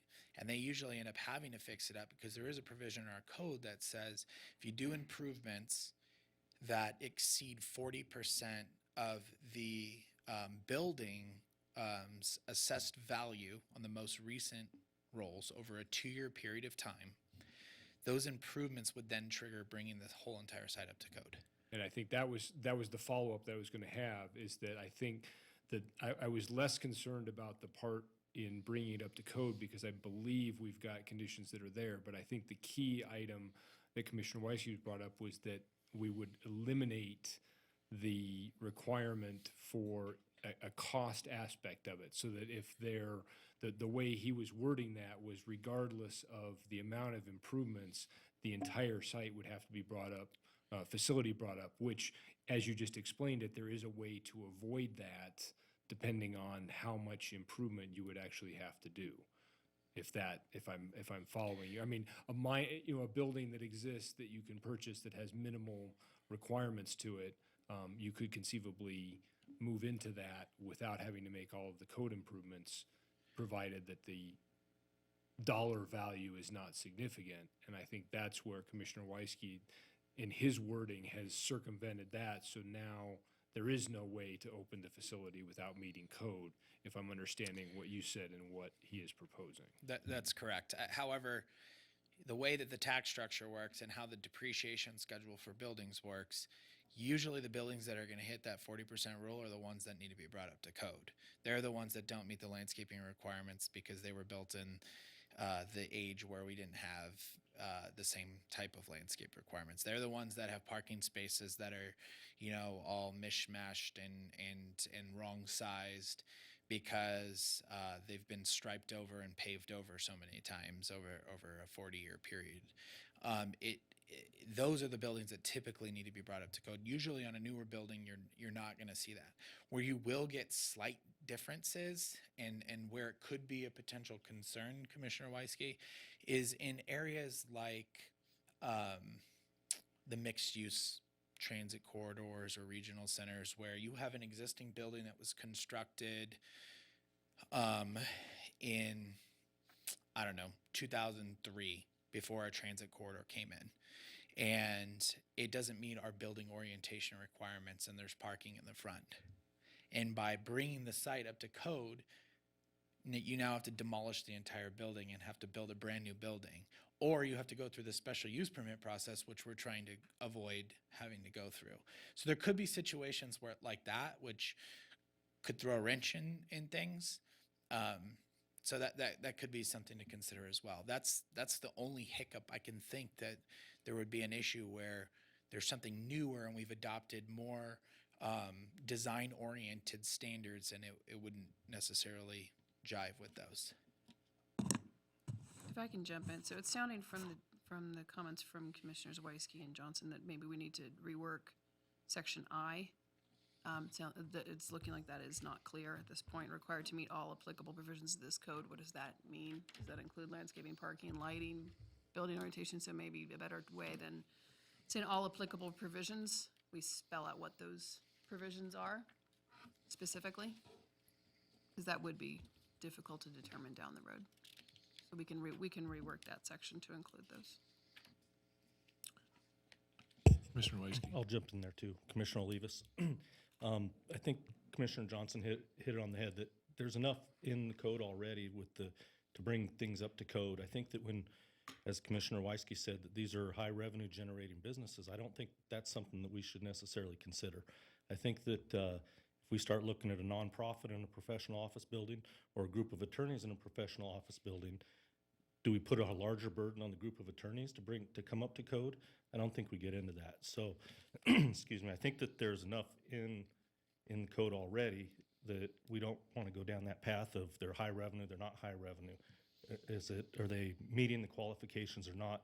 And to put this on apples to apples with current businesses, I think that not adding that additional condition would be better. Commissioner Weisky, and then it looks like Commissioner Hawkins has a comment. Jeff, one question on the hours. The hours for recreational retail is different than what we have in existence for medical sales right now.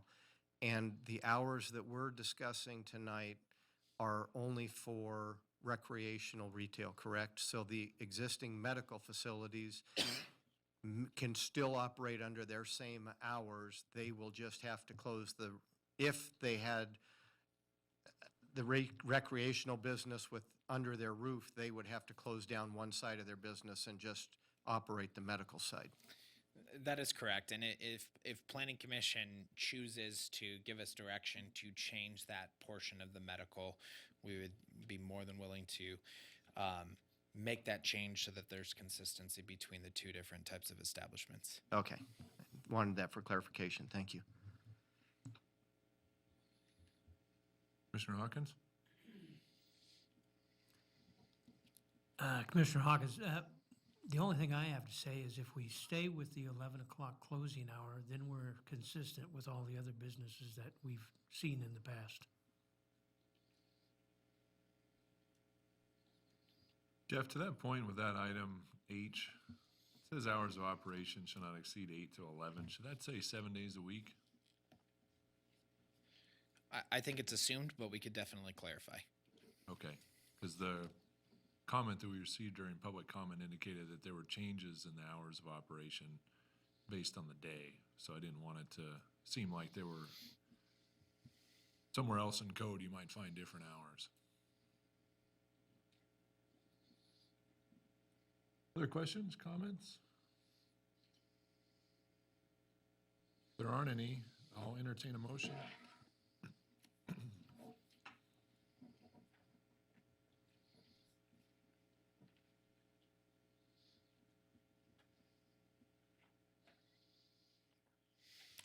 Mr. Chairman. Go ahead. In the case of Commissioner Weisky, in the case of TXT 18-00003, recreational marijuana, based upon compliance with the applicable findings, I move to recommend that City Council approve the text amendment by ordinance and including the additional conversations that we have had this evening to be presented by staff to City Council. Great. I have a motion. Do I have a second? Commissioner Griffith, I second. Okay. Have a motion and a second. Any further discussion? I'm disappointed that, although I'll be voting yes, I'm disappointed that we didn't, that the separation, excuse me, not the separation, but the distance between schools and these facilities are state minimum. We can do better than that, but that's my only comment. We have direction from the City Council. Thank you. Have a motion and a second. Other discussion? All those in favor signify by saying aye. Aye. Aye. Anyone opposed? All right, motion carries unanimously. And just to jump in, we can put that in the comments to City Council, so it will be reflected.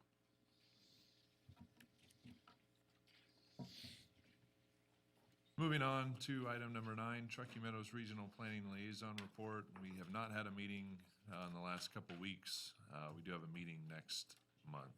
Not seeing the agenda yet for that, though. Item 10, staff announcements.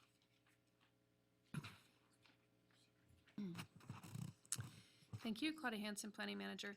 Last week at Council, the Sutro zone change was continued to next week's city council, so I'll get back to you on that one. There was an abandonment near the sands of an alleyway that was approved. And Stonegate, you might remember that project, was approved 6-1. It's called Stonegate. It was a project up north. Maybe you remember that, I'm not sure. And I just remembered something else. Oh, we completed our public outreach for the accessory dwelling units. The survey closed on Monday. I hope you all took the survey. And we went to all the neighborhood advisory boards and received some great feedback from them. So you will be seeing that in the next month or two. That's all I have. Great. Can I just jump on that Sure. about the neighborhood advisory board?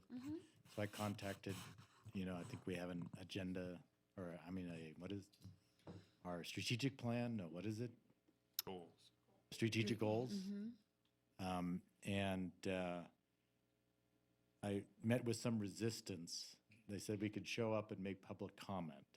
And I said that wasn't adequate to what I thought we wanted to accomplish. Right. And so I, slightly off agenda, I discussed this with the liaisons, and we thought it was best, since we don't set the agenda for the NAB, I thought it was best for any of you to go to whichever NAB you feel appropriate to go to under public comment, offer that you would be happy to come back on regular scheduled, but their agendas are so packed, most of them don't get out on time.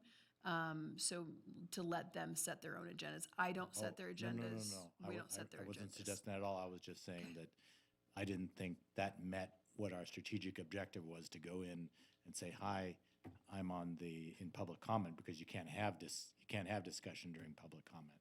And so I requested that we put on the agenda for a discussion item. Maybe that's low on their priority, so they won't accept me, but I just wanted to put it on record that I tried to get on the agenda. I know you did. They let me know. Ah. We talk.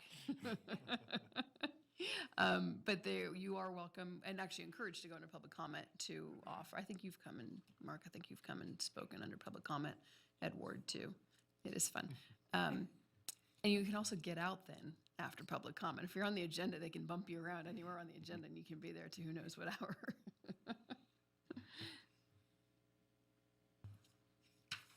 Okay, thank you.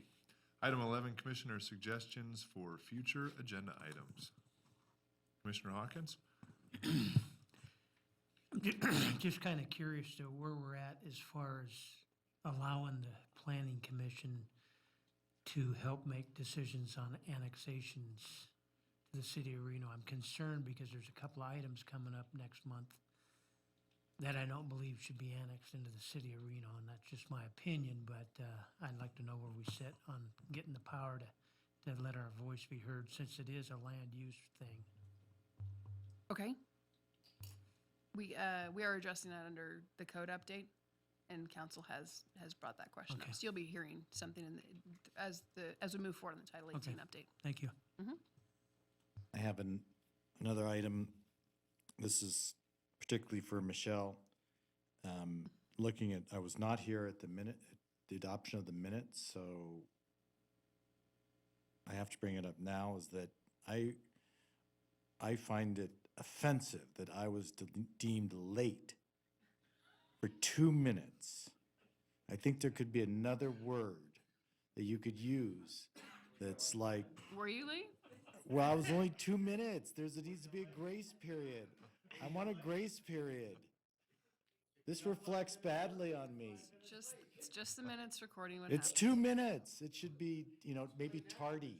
Tardy. Could you put in tardy? That's better than late.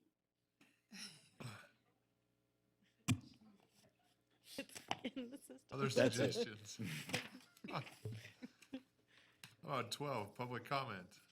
This item's for either public comment on any action item or for any general public comment. Mr. Chairman, Yes, sir. I have public comment. To our youngest commissioner, I think we should all not sing, but at least wish her a happy birthday. I could sing. Her birthday was a couple of days ago. If you don't know about it, she has an upcoming fundraiser which will help a nonprofit in town, which is a good deal, as part of her birthday celebration. So, happy birthday, Britton. Happy birthday, Brandon. Happy birthday. Yeah.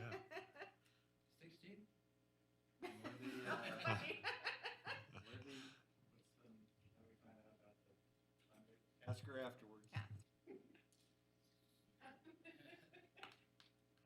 See no additional public comment, I'll ask for a motion to adjourn. How about a second? Second. All those in favor? Aye.